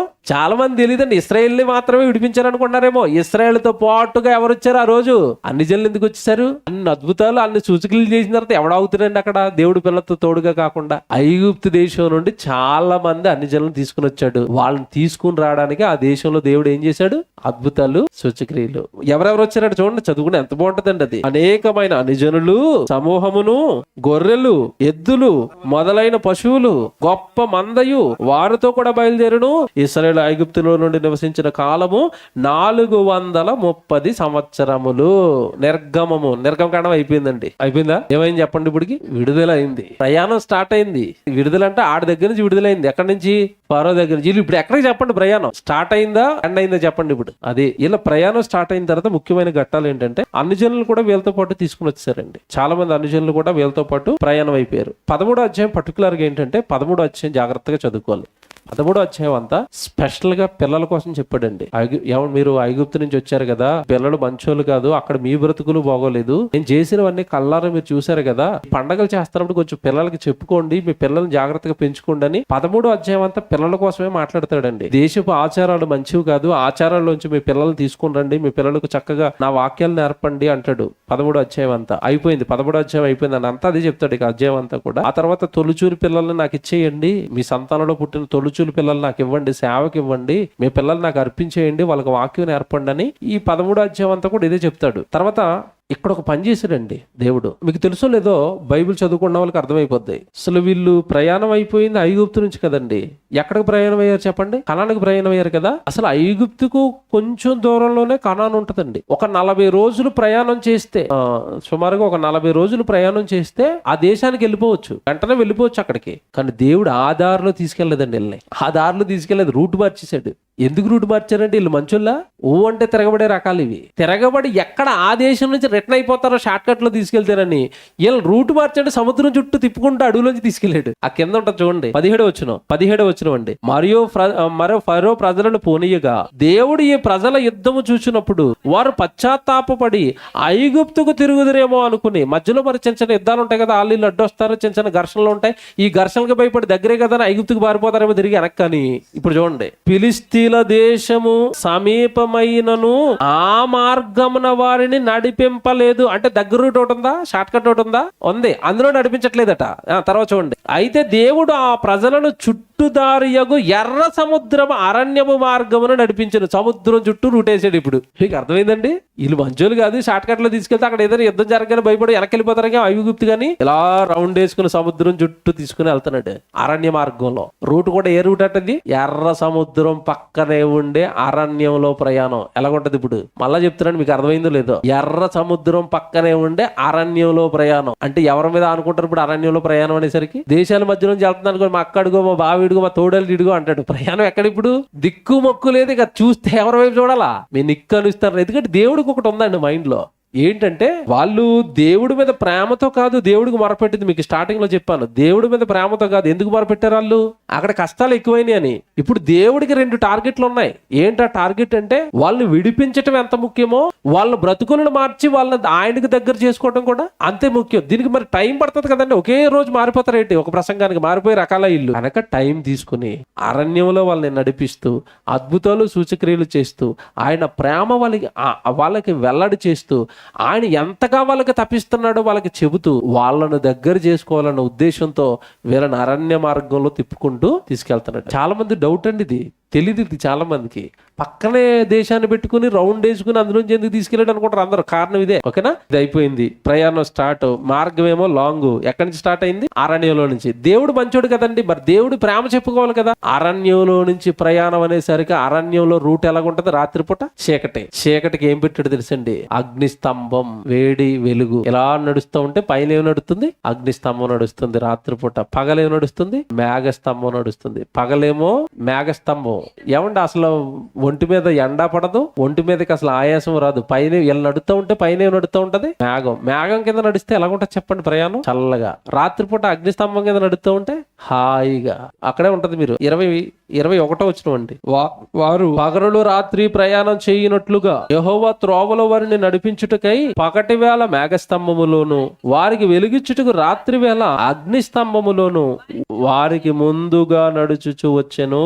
ఆయన పగటి వేళ మేఘస్తంభమునైనను రాత్రి వేళ అగ్నిస్తంభమునైనను ప్రజల ఎదుట నుండి తొలగింపలేదు. ప్రయాణం అరణ్యంలో పెట్టి ప్రొటెక్షన్ ఇచ్చాడు. ఓకేనా? ప్రయాణం సాగుతుంది. 14వ అధ్యాయానికి వచ్చేసరికి ఈడు ఫరోగాడు పంపించినట్టుగానే పంపించి మళ్ళా ఈడికి ఏదో తిక్కలేచిందండి. అదేంటి వాళ్ళు అలాగెళ్ళిపోయారు, వస్తానన్నారు, రావటం లేదు అని వెంటనే ఏం చేసాడు తెలుసండి? మళ్ళీ ఆ సైన్యాన్నంతా ఏమండి సేకరించండి, మళ్ళా వాళ్ళ మీదకి యుద్ధానికి. ఇన్ని దెబ్బలు తిన్నా, ఇన్ని కొడుకు చచ్చిపోయినా బుద్ధి మారిందండి ఇది. మరలా తీసుకొస్తాడట ఎవరిని? ఇశ్రాయేలుని. వెనకాల సైన్యం వేసుకుని రథాలతో తరుముతున్నాడండి. రథాలతో తరిమాడు. 14వ అధ్యాయం అంతా అదే. రథాలతో తరిమిన తర్వాత ఈ వెనకాల రథాలతో వస్తున్నాడని అర్థమైపోయింది. మోషే వీళ్ళంతా కూడా ప్రయాణంలో ఉన్నారు. ముందుగా ఎదురుకొచ్చేసరికి ఏమొచ్చింది తెలుసా? సముద్రం అడ్డొచ్చేసిందండి. వెనకాల ఫరో సైన్యం, ముందు సముద్రం. ప్రజలందరూ మళ్ళా తిరగబడిపోయారు. ఎవరి మీద? అంటే తిరగబడిపోతారండి వీళ్ళు కష్టం వచ్చిన ప్రతిసారి. మోషే మీద. 11వ వచనం, 14:11 అండి. అంతటి వారు మోషేతో, ఐగుప్తులో సమాధులు లేవని ఈ అరణ్యములో చచ్చుటకు మమ్మల్ని రప్పించితివా. చూసారా ఏటట వీళ్ళు డైలాగులు చూడండి ఎలాగున్నాయో. ఐగుప్తులో మాకు సమాధులు లేవని ఈ అరణ్యంలో పాతేయడానికి మమ్మల్ని తీసుకొని వచ్చావా? ఎవరిని కాపాడడానికి ఆయన అన్ని త్యాగాలు చేసి ఆయన చక్కగా అక్కడ ఐగుప్తు సింహాసనాన్ని విడిచిపెట్టి ఇన్ని త్యాగాలు చేస్తే మమ్మల్ని చంపేయడానికి తీసుకొచ్చావా? మనుషులు మంచోళ్ళండి, ఎంత దుర్మార్గులు చూసారండి వీళ్ళు. ఈ పదాలు చూడండి కిందకి వెళ్ళేసరికి ఎంత దారుణంగా ఉంటాయంటే, మమ్మల్ని ఐగుప్తులో నుండి బయటకు రప్పించిన మమ్మల్ని ఇట్లు చేయనేలా, మా జోలికి రావద్దు, ఐగుప్తీలకు దాసులు మగుదుమని ఐగుప్తులో మేము నీతో చెప్పిన మాట ఇదే కదా. మేము ఈ అరణ్యమందు చచ్చుట కంటే ఐగుప్తీలకు దాసులు మగుటయే మేలని చెప్పి ఇందుకే వీళ్ళని షార్ట్కట్లో నడిపించలేదు. మీకు అర్థమైందా? వీళ్ళు అంట ఆ బానిసత్వంలో కన్నా పోతాం కానీ కష్టపడి ముందుకెళ్దామనే రకాలు కాదు ఇవి. మేము ఐగుప్తులో దాసులుగానే ఉంటాం తప్ప నీ వెనక్కి వచ్చి మేము చావము అంటే. ఇప్పుడు వీళ్ళు ప్లాన్ ఏంటి? ఎక్కడికి వెళ్తా ఉంటున్నారు మళ్ళీ తిరిగి వెనక్కి. అందుకే ఇందాక వచ్చిన చదివించండి మీరు, అది బాగా అండర్లైన్ పెట్టుకోండి. వీళ్ళు మంచోళ్ళు కాదనే షార్ట్ కట్ దారి చూపించలేదండి వీళ్ళకి. తిరిగి తీసుకెళ్ళాలి. వీళ్ళు మంచోళ్ళు కాదు వీళ్ళు. తర్వాత చాలా సనుక్కున్నారండి, సనుగులండి బాబు. అనిగేశారు. దేవుడు వినేసాడు. దేవుడు వినేసి అక్కడ జరిగిందంతా మీకు తెలియదు కదా, సముద్రాన్ని చీల్చాడు, పాయలు చేశాడు, చేశాడు, ఆరిన నేలను చేశాడు, అటు ఇటు నీళ్లను గోడలుగా నిలబెట్టాడు, మధ్యలో వీళ్ళందరినీ నడిపించుకుంటూ తీసుకెళ్ళాడు. ఏటోనండి, దేవుడు నమ్మరండి. ఎన్ని జరగనివ్వండి వాళ్ళ జీవితాల్లో, ఏమన్నా దేవుడు నమ్మటం లేదండి. ఏమన్నా ఇశ్రాయేలు జీవితంలో జరిగిన ప్రతి సంఘటన కూడా మీరు తేరి చూస్తే తాను నమ్మాలి, తన పిల్లలుగా వాళ్ళు బ్రతకాలన్నది దేవుడి ఆశ అయితే ప్రతిసారి దేవుడికి దూరంగా జరగడానికి ట్రై చేస్తారు తప్ప దగ్గరికి జరగడానికి వీళ్ళు ఎక్కడ ప్రయత్నించినట్టుగా ఉంటుందండి బైబిల్లో. వాళ్ళుగా మేము దేవుడు నమ్ముతామండి, మా దేవుడు ఎంత గొప్పోడండి అని ఎవడ దగ్గరికి వచ్చిన దాఖలాలు ఉంటాయి బైబిల్లో? ఉండవండి. మనుషులు దేవుడు నమ్మరండి. ఇప్పటికే చెప్తున్నాను కదండి, ప్రతి దాన్ని నమ్ముతారండి మనుషులు, దేవుడు నమ్మరండి. మీకు అంతెందుకు, మీరు ఏదైనా వస్తువు కొన్నాకి వెళ్ళినప్పుడు ఇది మామూలు వస్తువు అండి, ఇది బ్రాండెడ్ వస్తువు అండి అంటాడు. మామూలు వస్తువు 1500 అండి, బ్రాండెడ్ వస్తువు 400 అండి, 4000 అండి అంటాడు. మనిషి దేన్ని నమ్ముతాడు చెప్పండి? రెండిట్లో సోనీ బ్రాండ్ అండి, ఖచ్చితంగా పనిచేస్తుంది. అంటే సోనీ బ్రాండ్ మీద వీడికి ఏముంది? నమ్మకం ఉంది. సోనీ బ్రాండ్ ని నిన్ను నన్ను కలిగించిన ఆయన ఉన్నాడు దేవుడు. దేవుడి మీద నమ్మకం, బ్రాండ్ మీద ఉన్నంత నమ్మకం దేవుడి మీద ఉంటుందా? ఇప్పుడైనా ఆలోచించారు మీరు? బ్రాండ్ అండి, సూపర్ అండి అంటాడు. మరి దేవుడు, కలిగించిన దేవుడు నమ్మరండి. ఇక్కడ అండి చాలా బాధపడతాడండి దేవుడు. ఆ గాలిని అలాగా రప్పించండి, సముద్రాన్ని చీల్చేసి నీళ్ళను నిలబెట్టి వీళ్ళను ఏరు దాటిన తర్వాత మళ్ళీ అందులో దిగిపోయారు వాళ్ళు. ఎవరు? ఐగుప్తీయులు తరుముకుంటూ వస్తున్నారు కదా రథాలతో. దిగిపోయిన తర్వాత నీళ్లు అలాగ మళ్ళీ కలిసిపోతే వాళ్ళందరూ అందులోనే జల సమాధి అయిపోయారు. ఎవరు? ఫరో సైన్యం అంతా కూడా. దానికి సంబంధించిన అవశేషాలు ఇప్పటికీ కూడా ఎర్ర సముద్రంలో దొరుకుతూనే ఉన్నాయి. తర్వాత ఫరో సైన్యం మునిగిపోయింది 27వ వచనంలో. ఆ తర్వాత జరిగిన అద్భుతాన్ని బట్టండి 15వ అధ్యాయానికి వచ్చేస్తే అప్పుడండి మోషేయు ఇశ్రాయేలు యెహోవాను గూర్చి కీర్తన పాడిరి. ఎంత కాలానికి ఇన్ని చేస్తే అయ్యగారులు ఒక పాట పాడుతున్నారు. ఎవరు? ఎన్ని చేస్తే ఒక పాట పాడారండి వీళ్ళు? మీరు అంతకు ముందు వీళ్ళు ప్రార్థన చేసినట్టుగా కానీ పాటలు పాడినట్టుగా కానీ ఎక్కడైనా కనపడింది మీరు చెప్పండి? ఎర్ర సముద్రాన్ని చీల్చేసి గట్టు అవతలేసి ఫరోగడి సైన్యాన్ని అందులో ముంచిన తర్వాత ఒక పాట వచ్చింది లోట. మా దేవుడు సూపర్ అండి బాబు. ఎంతకాలం ఉంటది ఈ పాట? మళ్ళీ చిన్న కష్టం రాగానే పాట ఎగిరిపోతాయి. ఎవరు? మోషే ఎవరు? ఇదేనండి ఇల్లు. కొంచెం ముందుకే చూపిస్తాను ఇప్పుడే. ఆ కథ కూడా త్వరగానే వచ్చేస్తుంది, వెంటనే వస్తుంది ఆ కథ కూడా. పాట పాడిరండి. పాట పాడిన తర్వాత వీళ్ళందరి ప్రయాణంలో వీళ్ళతో పాటుగా మోషే వస్తున్నాడు, అహరోన్ వస్తున్నాడు, అలాగే వాళ్ళ అక్క ఉంది కదండి మిరియాము. ఆ మిరియాము కూడా వచ్చింది. ఎక్కడి నుంచి ఆవిడ ప్రవక్తిగా మనకు కనబడుతుంది. మోషే పురుషుల సమాజాన్ని అంతా నడిపిస్తుంటే ఆ మోషే వాళ్ళ అక్క మిరియాము స్త్రీల సమాజాన్ని నడిపిస్తుంది. వాళ్ళందరితోనూ పాటలు పాడిస్తూ ఉంటది. ఇక్కడే 20 వచనం 15వ అధ్యాయము 20వ వచనంలో ప్రవక్తిగా మిరియాము మనకి పరిచయం అవుతుందండి. ఆ ప్రవక్తియగు మిరియాము తంబురును చేత పట్టుకునేను. స్త్రీలందరూ తంబురులతోనూ నాట్యములతోనూ ఆమెను వెంబడి వెళ్ళగా మిరియాము వారితో కలిసి ఇట్లు పల్లవి ఎత్తి పాడును. ఇది స్త్రీల సమాజం పాట. ఓకేనా? అది ముందు పురుషుల సమాజం పాట. ఈ మిరియాము గారు ప్రవక్తిగా వచ్చిన తర్వాత స్త్రీల సమాజం పాట. వీళ్ళు పాట పాడుతున్నారు. జాగ్రత్తగా చూడండి, పాటలు చెప్పి పాడతారు చూపిస్తాను ఇప్పుడు. 15వ అధ్యాయము 24. ప్రజలు మేమేమి త్రాగుదామని మోసే మీద సనుగు కొనగా. అయిపోయిందా పాట? పాట అయిపోయింది. అక్కడ ఎర్ర సముద్రం అయిపోయింది, చీల్చడం అయిపోయింది.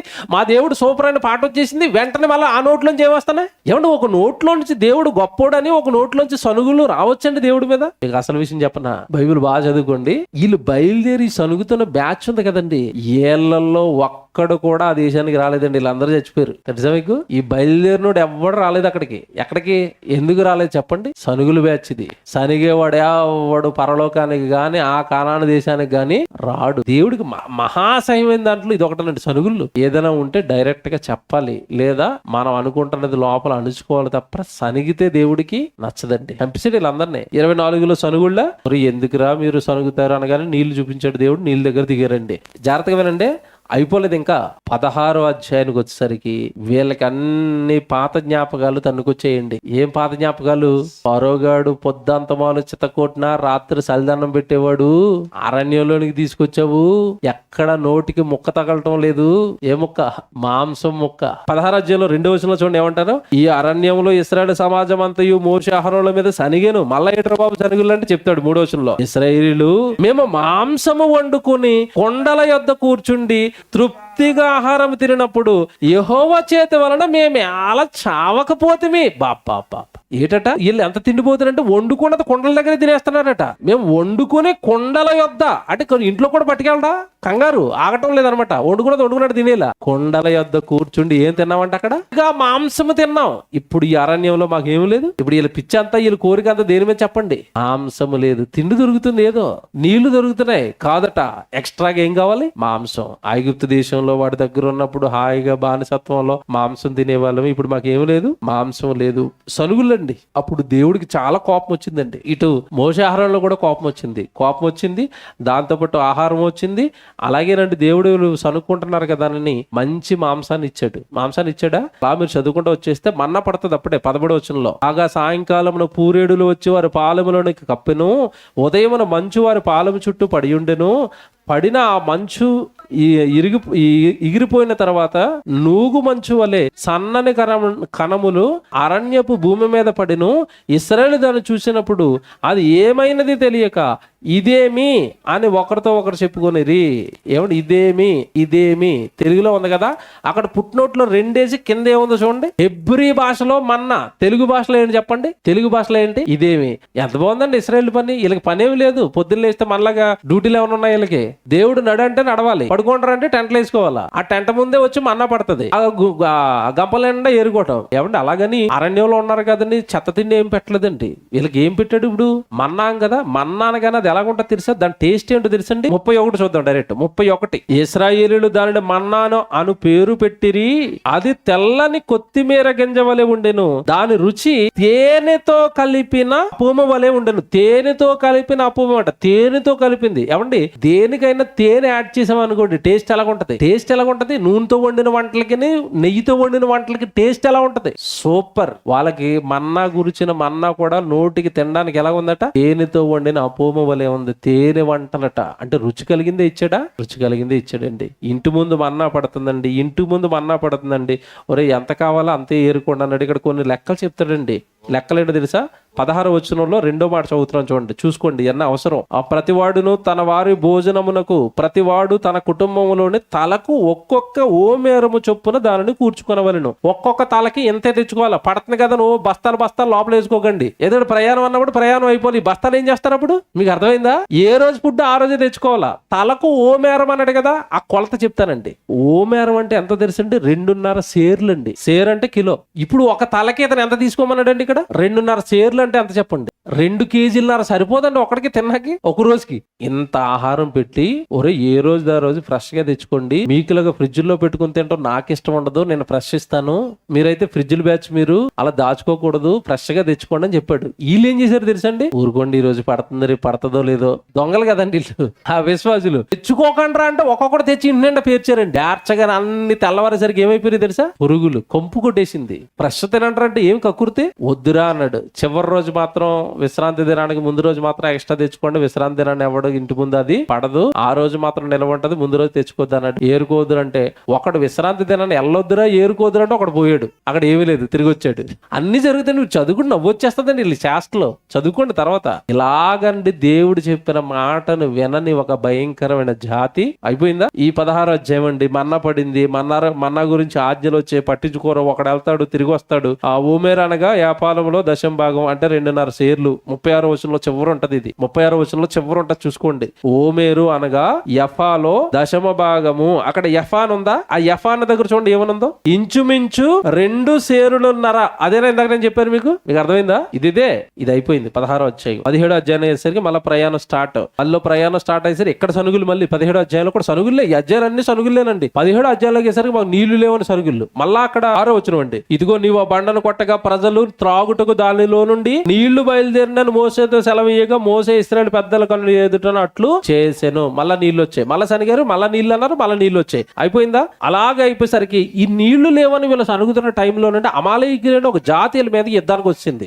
మీరు సౌలు కాలంలో, సౌలు రాజుగా ఉన్నప్పుడు నువ్వు వెళ్ళి అమాలేకీయులందరినీ చంపాలంటాడు. గుర్తుందా మీకు ఎవరికైనా? మొట్టమొదటి రాజు అయిన తర్వాత సౌలు నువ్వు అమాలేకీయులందరినీ చంపాలి, పశువులందరినీ చంపేయాలి, పసిపిల్లలందరినీ చంపేయాలంటాడు. గుర్తొచ్చింది ఎవరికైనా? అక్కడ వాళ్ళు ఎందుకు చంపాలంటే తెలుసండి సౌలుని? ఇక్కడ ఇది జరుగుతున్న ఈ సంఘటనే. పిల్లలు నీళ్ళు లేకండి కొంచెం దాహంతో అల్లాడుతున్న టైంలో చెప్పకుండా, అసలు యుద్ధం అనేసరికి చేయాలి, చెప్పకుండా అమాలేకీయులు అందరూ వచ్చండి ఇశ్రాయేలు మీద పడిపోతారండి. ఈ వచనంలో చాలా మందిని చంపేస్తారు. దేవుడిది గుండెల్లో పెట్టుకున్నాడు, నా పిల్లల మీదకి దిగి వచ్చారు వీళ్ళు. ఎవరు? అమాలేకీయులు. ఇది మనసులో పెట్టుకుని వాళ్ళ జాతిని నిర్మూలన చేయమని ఎవరికి చెప్తున్నాడు? సౌలుకి చెప్తున్నాడు. అప్పటి వరకు మారడానికి అవకాశం ఇస్తాడు దేవుడు. ఎప్పుడు మారకపోతే చివరిలో ఏం చేయమంటాడు? చంపమంటాడు. ఇక్కడ తప్పు చేశారండి దేవుడికి విరుద్ధంగా. అయిపోయిందా? అయిపోయింది. 18వ వచనానికి వచ్చేసరికి ఏమంటే మోషే ఇశ్రాయేలు అందరిని తీసుకుని అలా ప్రయాణంలో వెళ్ళటం, ఇత్రో మామ రావటం, ఆ మామ వచ్చి నువ్వు ఇన్ని పంచాయతీలు ఎలా చేస్తావు నాయనా అని సలహా ఇచ్చి వాళ్ళ మీద నాయకులుగా కొంతమందిని నియమించమనటం, మామ మాట విని 1000 మందికి ఒకరు చొప్పున ఒక నాయకుడిని పెట్టడం. ఎందుకంటే ప్రజలందరికీ ఒక్కడే న్యాయం చెప్పడానికి కష్టమైపోతుంది. ఎవరికి? మోషేకి. మామ వచ్చి మంచి సలహా ఇచ్చాడు. సలహా ఇచ్చిన తర్వాత చక్కగా అలా ఏర్పాటు చేస్తాడు. 18వ అధ్యాయం అంతా ఉంటది. ఇక 19వ అధ్యాయానికి వచ్చేసరికి ఇంకా అలాగే ఉంటాయి. జాగ్రత్తగా ఉండండి అని ఆజ్ఞలు ఇవ్వటం, పరిశుద్ధంగా ఉండమని చెప్పటం, మీరంతా దేవుడు జనాంగం అని చక్కగా మాటలు చెప్పుకోవడం, ఇదంతా ఉంటది ఈ 19వ అధ్యాయం అంతా. 19వ అధ్యాయానికి వెళ్ళేసరికి సీనాయి పర్వతం దగ్గరకు వచ్చేస్తారు వీళ్ళు ప్రయాణంలో. ఈ సీనాయి పర్వతం దగ్గరే దేవుడు వీళ్ళకి ఆజ్ఞలు ఇవ్వడం జరుగుతుంది 20వ అధ్యాయానికి వచ్చేసరికి. ఓకేనా? సీనాయి కొండ అంటారు, అలాగే హోరేబు కొండ అంటారు. ఏది పలికినా కూడా రెండాట్లో అర్థం ఒకటే, కొండ పేరు ఒకటే, 2 రకాలుగా మాట్లాడతారు. అక్కడ దేవుడు వీళ్ళకి ఏమి ఇచ్చాడు? ఆజ్ఞలు. 10 ఆజ్ఞలు అన్న ఆజ్ఞలు కనపడతాయి కదా మీకు. 20వ అధ్యాయానికి వచ్చేసరికి ఆజ్ఞలు ఇస్తున్నాడు దేవుడు. ఏంటి మొదటి ఆజ్ఞ? నేను తప్ప వేరొక దేవుడు మీకు ఉండకూడదు. ఇది మొదటి ఆజ్ఞ. రెండోది, పైన ఆకాశం అందే గాని, భూమి క్రింద అందే గాని, నేల అందే గాని మీరు ఏ రూపాన్ని మీరు చేసుకోకూడదు. రెండో ఆజ్ఞ, వాటికి సాగిల పడకూడదు. ఇది రెండో ఆజ్ఞ. ఇలాగ మీకు తెలుసు కదా ఆజ్ఞలు. నీ దేవుడైన యెహోవా నామాన్ని వ్యర్థంగా మీరు ఉచ్చరింపకూడదు. ఇది 3. 4వ అధ్యాయానికి వచ్చేసరికి విశ్రాంతి దినాన్ని మీరు పరిశుద్ధంగా ఆచరించాలి. 4. తర్వాత 5ది ఏంటి? నీ దేవుడైన నీకు అనుగ్రహించి దేశంలో దీర్ఘాయుష్మంతుడగినట్లుగా నీ తల్లిని తండ్రిని నువ్వు సన్మానించాలి. ఇది ఆజ్ఞ నంబరు 5. 6 ఏంటి చెప్పండి? నరహత్యవద్దు. 7 వ్యభిచరించొద్దు. 8 దొంగతనం చేయొద్దు. 9 నీ పొరుగువాని ఏది కూడా ఆశించొద్దు, ఇల్లు ఆశించొద్దు. అంతేనా? అబద్ధ సాక్ష్యము పలకొద్దు. ఇవి 10 ఆజ్ఞలండి. ఎక్కడిచ్చాడు ఇవి?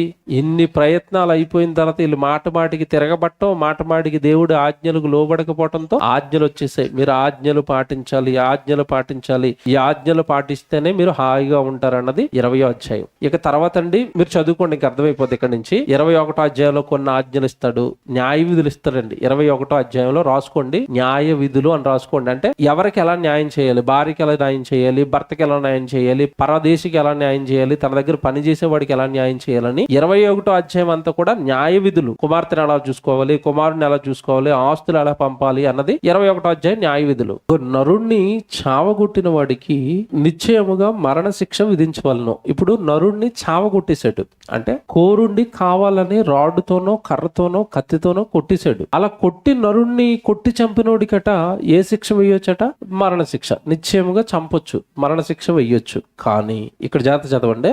అయితే వాడు చంపవలనని పొంచి ఉండకయే దైవికముగా వాని చేత ఆ హత్య జరిగిన ఎడల వాడు పారిపోగల ఒక స్థలమును నీకు నిర్ణయించదను. ఇది ఎంత లోతుగా ఆలోచించాడంటేనండి దేవుడు. మీకు ఏం అర్థమైందో నేను చెప్తాను, జాగ్రత్తగా వినండి. ఇప్పుడు ఇతన్ని నేను కావాలని కోరుండి కొట్టి చంపేశానండి. అప్పుడు నాకేమయ్యొచ్చట? మరణ శిక్ష వేయొచ్చు. నేను కావలసి కోరుండి కాకుండా అన్ఎక్స్పెక్టెడ్ గా చెప్పొచ్చు. నేను అనుకోకుండా ప్రమాదవశాత్తు నా ప్రమేయం లేకుండా జరిగింది. నా ప్రమేయం లేకుండా ఒక యాక్సిడెంట్ జరిగిపోయింది. ఆ యాక్సిడెంట్ లో ఇతను చచ్చిపోయాడు. ఆ కేసుకి ఏం చేస్తారు మీరు? అది ఇక్కడ చెప్తున్నాడు దేవుడు. ఆ కేసుకి ఏం చేస్తారు? మొదటి వ్యక్తికి నిర్ణయించినట్టుగా వాడికి మరణ శిక్ష విధించడానికి కుదరదు. ఎంత లోతైన చట్టాలు ఇచ్చాడు చూడండి ఇశ్రాయేలుకి. అలా నువ్వు వాడిని చంపడానికి కుదరదు. మరి ఏం చేయాలి ప్రభువా? ఏం చేయాలంటే అంటున్నాడు, వాడు పారిపోయి దాక్కోవడానికి ఒక స్థలం నిర్ణయించాలి. ఎందుకో తెలుసా? ఇప్పుడు నేను ఇతన్ని చంపేశానండి, ఇతను చచ్చిపోయాడు. బై మిస్టేక్ లో జరిగింది, ఇతను చచ్చిపోయాడు. అప్పుడు వీళ్ళ బంధువులు ఏం చేస్తారు చెప్పండి? నన్ను చంపేయాలని తిరుగుతారు కదా, ఖచ్చితంగా చంపేస్తారు, చంపారు. అప్పుడు ఇతడు పారిపోయి తలదాచుకోవడానికి ఒక స్థలం కట్టాలి. దానికి దేవుడు పెట్టిన పేరండి ఆశ్రయపురము. ఆ ఆశ్రయపురంలో తలదాచుకున్న వాడిని లోపలికి వెళ్ళోడిని ఎవ్వడు చంపడానికి కుదరదని ఒక చట్టం రాసేసాడు. ఎందుకండి వాడు లోపల వెళ్ళి తలదాచుకోవాలంటే వాడు నేను ఇది తెలియకుండా జరిగిపోయిందని వాడు నిరూపించుకోవడానికి ఆ టైం కావాలి. ఆ టైం వాడికి వచ్చి వాడు నిరూపించుకునేంత వరకు లోపల ఉండాలి. ఈ లోపు వాడిని ఎవడు ఏమీ చేయకూడదు అని ఆశ్రయపురాలు అనే ఒక కొత్త వ్యవస్థను తెర మీదకి తీసుకొచ్చాడు దేవుడు. ఇది ఇక్కడ మీరు చదువుకున్నారు కదా. ఎక్కడుందండి ఈ మాట? పొరపాటును చేసేస్తా అంటే సంఖ్యాకాండం 35వ అధ్యాయము 9 నుంచి చదువుదాం. మోషేకి ఇలాగ సెలవిచ్చెను, నీవు ఇశ్రాయేలుతో ఇట్లనేమో, మీరు యొర్దాను దాటి కనాను దేశంలోనికి వెళ్ళిన తర్వాత ఆశ్రయపురములుగా ఉండుటకు మీరు పురములను ఏర్పరచుకొనవలెను. ఎందుకు ఇంతకీ ఆశ్రయపురాలు? 12వ వచనంలో చెప్తున్నాడు, పొరపాటున ఒకరిని చంపిన వాడు వాటిలోనికి పారిపోవచ్చు. పొరపాటున చంపాడు, కావలసి చంపలేదు వీడు. మీకు అర్థమైందా?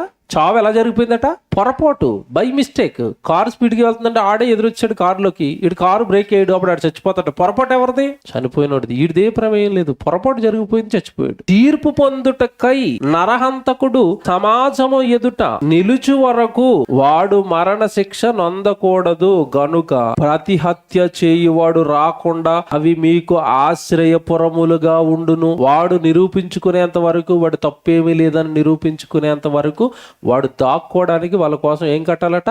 ఆశ్రయపురాలు. ఎంత బాగుందండి దేవుడు చట్టాలు చూసారు ఎలాగున్నాయో. ఆశ్రయపురంలోకి కావలసి కోరుండి చంపేసినోడు రాకూడదు. బై మిస్టేక్ వీడి వలన ఎవడైనా చచ్చిపోతే వాడు దాచుకోవడానికి ఆశ్రయపురాలు కట్టాలి. వాడికి న్యాయం జరగాలి. వాడు వాదించుకోవడానికి టైం ఇవ్వాలి. ప్రతివాది వెళ్ళి వాడిని హత్య చేయకూడదు. అలాంటి వాళ్ళు బ్రతకాలి. చూసారండి, మీకు ఏం అర్థమైంది చెప్పండి? న్యాయాన్ని కాపాడుతున్నాడండి దేవుడు. కాపాడుతున్నాడా? ఎంతటి న్యాయమూర్తి అండి దేవుడు. ఒకటి చెప్పాను మీకు, ఓకేనా? 22వ అధ్యాయానికి వచ్చేసరికి ఎద్దు గాని జంతువుల విషయంలో ఏదన్నా తేడాలు జరిగితే, జంతువుల విషయంలో ఏదైనా కేసులు లాంటివి వస్తే ఎలా పరిష్కరించుకోవాలి, ఇది 22వ అధ్యాయంలో ఉంటది. ఒకవేళ ఒకటి చేను ద్రాక్ష తోటను మేపుటకు పశువును విడిపించేస్తే ఆ పశువు ఆ చెట్టును తినేస్తే ఏం చేయాలన్నది మీరు చదువుకొని అర్థమైపోతుంది. ఇవన్నీ విధులండి. ఆ తర్వాత విధవరాళ్ళకి చట్టాలు వస్తాయి 22వ వచనంలో. 22వ అధ్యాయం 22వ వచనంలో విధవరాళ్ళకి చట్టాలు, వాళ్ళని ఎలా చూసుకోవాలి, వాళ్ళకి ఎలాగివ్వాలి అన్నది 22. ఇవన్నీ 23కి వచ్చేసరికి మీరు చాలా జాగ్రత్తగా ఉండాలి. లేని వార్తను పుట్టించకూడదు. చాలా మంది ఆజ్ఞలు అనగానే 10 ఆజ్ఞలు అనుకున్నారు. నేను అందుకే చెప్తున్నాను మీకు, 20వ అధ్యాయంలో ఉన్న 10 ఆజ్ఞలు ఆజ్ఞలే, 21లో ఉన్నవి ఆజ్ఞలే, 22లో ఉన్నవి కూడా ఆజ్ఞలే, 23లో ఉన్నవి కూడా ఆజ్ఞలే. ఇంకో మాట చెప్పనా మీకు, చాలా మంది మోషేను కొండ మీదకి పిలిచి 10 ఆజ్ఞలు ఇచ్చాడు అనుకున్నారు. కాదు, ఇవన్నీ ఇచ్చాడు. ఏమంటే 10 ఆజ్ఞలు ఇవ్వడానికి 40 రోజులు రాసుకోవాలో మీరు చెప్పండి? మోషే ఈ ఆజ్ఞలు తేడానికి కొండ మీదకి వెళ్ళి ఎన్ని రోజులు ఉన్నాడు? 10 ఆజ్ఞలు 40 రోజులు రాస్తాడండి? మీరు ఎప్పుడైనా ఆలోచించారా? 10 కాదు రాస్తా, ఇప్పుడు చదువుకుంటున్నది 21, 22, 23 ఇవన్నీ చెప్పాడు ఆ కొండ మీదే ఆజ్ఞలన్నీ, ఓకేనా? 23కి వచ్చేసరికి లేని వార్త మీరు పుట్టించకూడదు, ఆ లంచం తీసుకోకూడదు, ఇవన్నీ చెప్తూ ఉంటాడు. మీరు చాలా జాగ్రత్తగా ఉండాలి, నీతిగా పాటించాలి, ఇవన్నీ చెప్తాడు. ఎక్కడ? 23లో. 23 అయిపోయిన తర్వాత 23లో అన్ని ఇవే ఉంటాయి. తర్వాత 24కి వచ్చేసరికి జాగ్రత్తగా మళ్ళీ ఇవన్నీ న్యాయ విధులు పాటించడానికి జనాన్ని నియమించడం, ఇదంతా 24లో జరుగుతుంది. 25కి వచ్చేసరికి మందసం కట్టమన్న కరుణపేటం, మందసం ఇవన్నీ కట్టాలన్న ఆజ్ఞలు 25వ అధ్యాయంలో జరుగుతాయి. 25వ అధ్యాయంలో మందసం కట్టమంటున్నాడు. దానికి సంబంధించిన వస్తువులన్నీ కూడా సమకూర్చమంటున్నాడు. తర్వాత నుంచి ఇంకా మందసం ఎలా ఉండాలి, అక్కడ సేవ ఎలా చేయాలి, 26, 27 కట్టడం, దాని సేవ, ఓకేనా? చదువుకుంటే అర్థమైపోతాయి. పెద్దగా ఏముండదు. ఆ మందసానికి ఏ వస్తువులు వాడాలి ఇవన్నీ ఉంటాయి. సేవ ఎలా చేయాలి అన్నది అలాగ ఉంటాయి. 29కి వచ్చేసరికి యాజకులను ప్రతిష్ఠిస్తాడు సేవకి. ఎవరు ఏ సేవ చేయాలి, ఎలా చేయాలి అన్నది 29. వాళ్ళు ఎలాంటి వస్త్రాలు వేసుకోవాలి, ఏ ఫోదును ధరించాలి, ఆ ఏ ఫోదును ఎలా కుట్టించాలి, ఆ షర్ట్ను, ఇదంతా కూడా 29వ అధ్యాయంలో ఉంటది, ఓకేనా? ఆ షర్ట్, ఆ సేవ చేసే వాళ్ళు ఎలాంటి యూనిఫామ్ వేసుకోవాలన్నది 29లో ఉంటది. ధూపం వేసేటప్పుడు ఎలా ఉండాలన్నది 30వ అధ్యాయంలో ఉంటది. 30వ అధ్యాయంలో ధూపం వేసేటప్పుడు ఎలా ఉండాలి, ధూపాలు ఎలా జాగ్రత్తగా వేయాలి, సాక్ష్యపు గుడారం దగ్గర సేవ చేస్తున్న వాళ్ళు ఎలా ఉండాలి, ఇది 30వ అధ్యాయం. 31కి వచ్చేసరికి గోత్రికులు ఏ పని ఎవరు చేయాలి సేవ మందిరం దగ్గర, ఇవన్నీ కూడా 31లో ఉంటాయి, ఓకేనా? చదువుకుంటే తర్వాత అర్థమైపోతాయి ఇవన్నీ. 32కి వచ్చేసరికి మోషే కొండ దిగి తడవు చేయటం ప్రజలు చూసినప్పుడు ఆ ప్రజలు అహరోను వద్దకు వచ్చి ఇంకా మరి ఈ ఆజ్ఞలన్నీ తేడానికి వెళ్ళాడు కదండి పైకి. రాకపోయేసరికి వీళ్ళు ఏం చేస్తున్నారు కింద? మోషే ఏమైపోయాడు మాకు తెలియదు, మాకు దేవుడు కావాలని ఇక్కడ ఏం చేసుకున్నారు వాళ్ళు? హోరేబులో వారు దూడను చేయించుకునేది. తెలుసు కదా మీకు, దూడను చేయించుకునే సందర్భం ఇదే. అక్కడ మోషే ఆజ్ఞలు తేడానికి పైకి వెళ్ళి ఈ ఆజ్ఞలన్నీ అక్కడ రాస్తున్నాడు. పాపం ఏది ఎలా చేయాలో రాసుకోవడానికి దేవుడి దగ్గరికి వెళ్తే ఈ లోపు వీళ్ళు మాకు మోషే కనపడటం లేదని దూడను చేయించుకుని దూడ ముందు ఎగరటం, గెంతటం, ఇదంతా అక్కడ చచ్చిపోవటం, ఇదంతా కూడా 32లో జరుగుతుంది. ఆ జరిగిన తర్వాత జరిగింది మీకు అంతా తెలిసి కదా. తర్వాత ఆ శాసనాలు పట్టుకుని రావటం, ఆ పలకలు విరగొట్టేయటం, ఆ పలకలు దేవుడు మరలా రాయించటం, ఇదంతా కూడా 32లో జరుగుతుంది, ఓకేనా?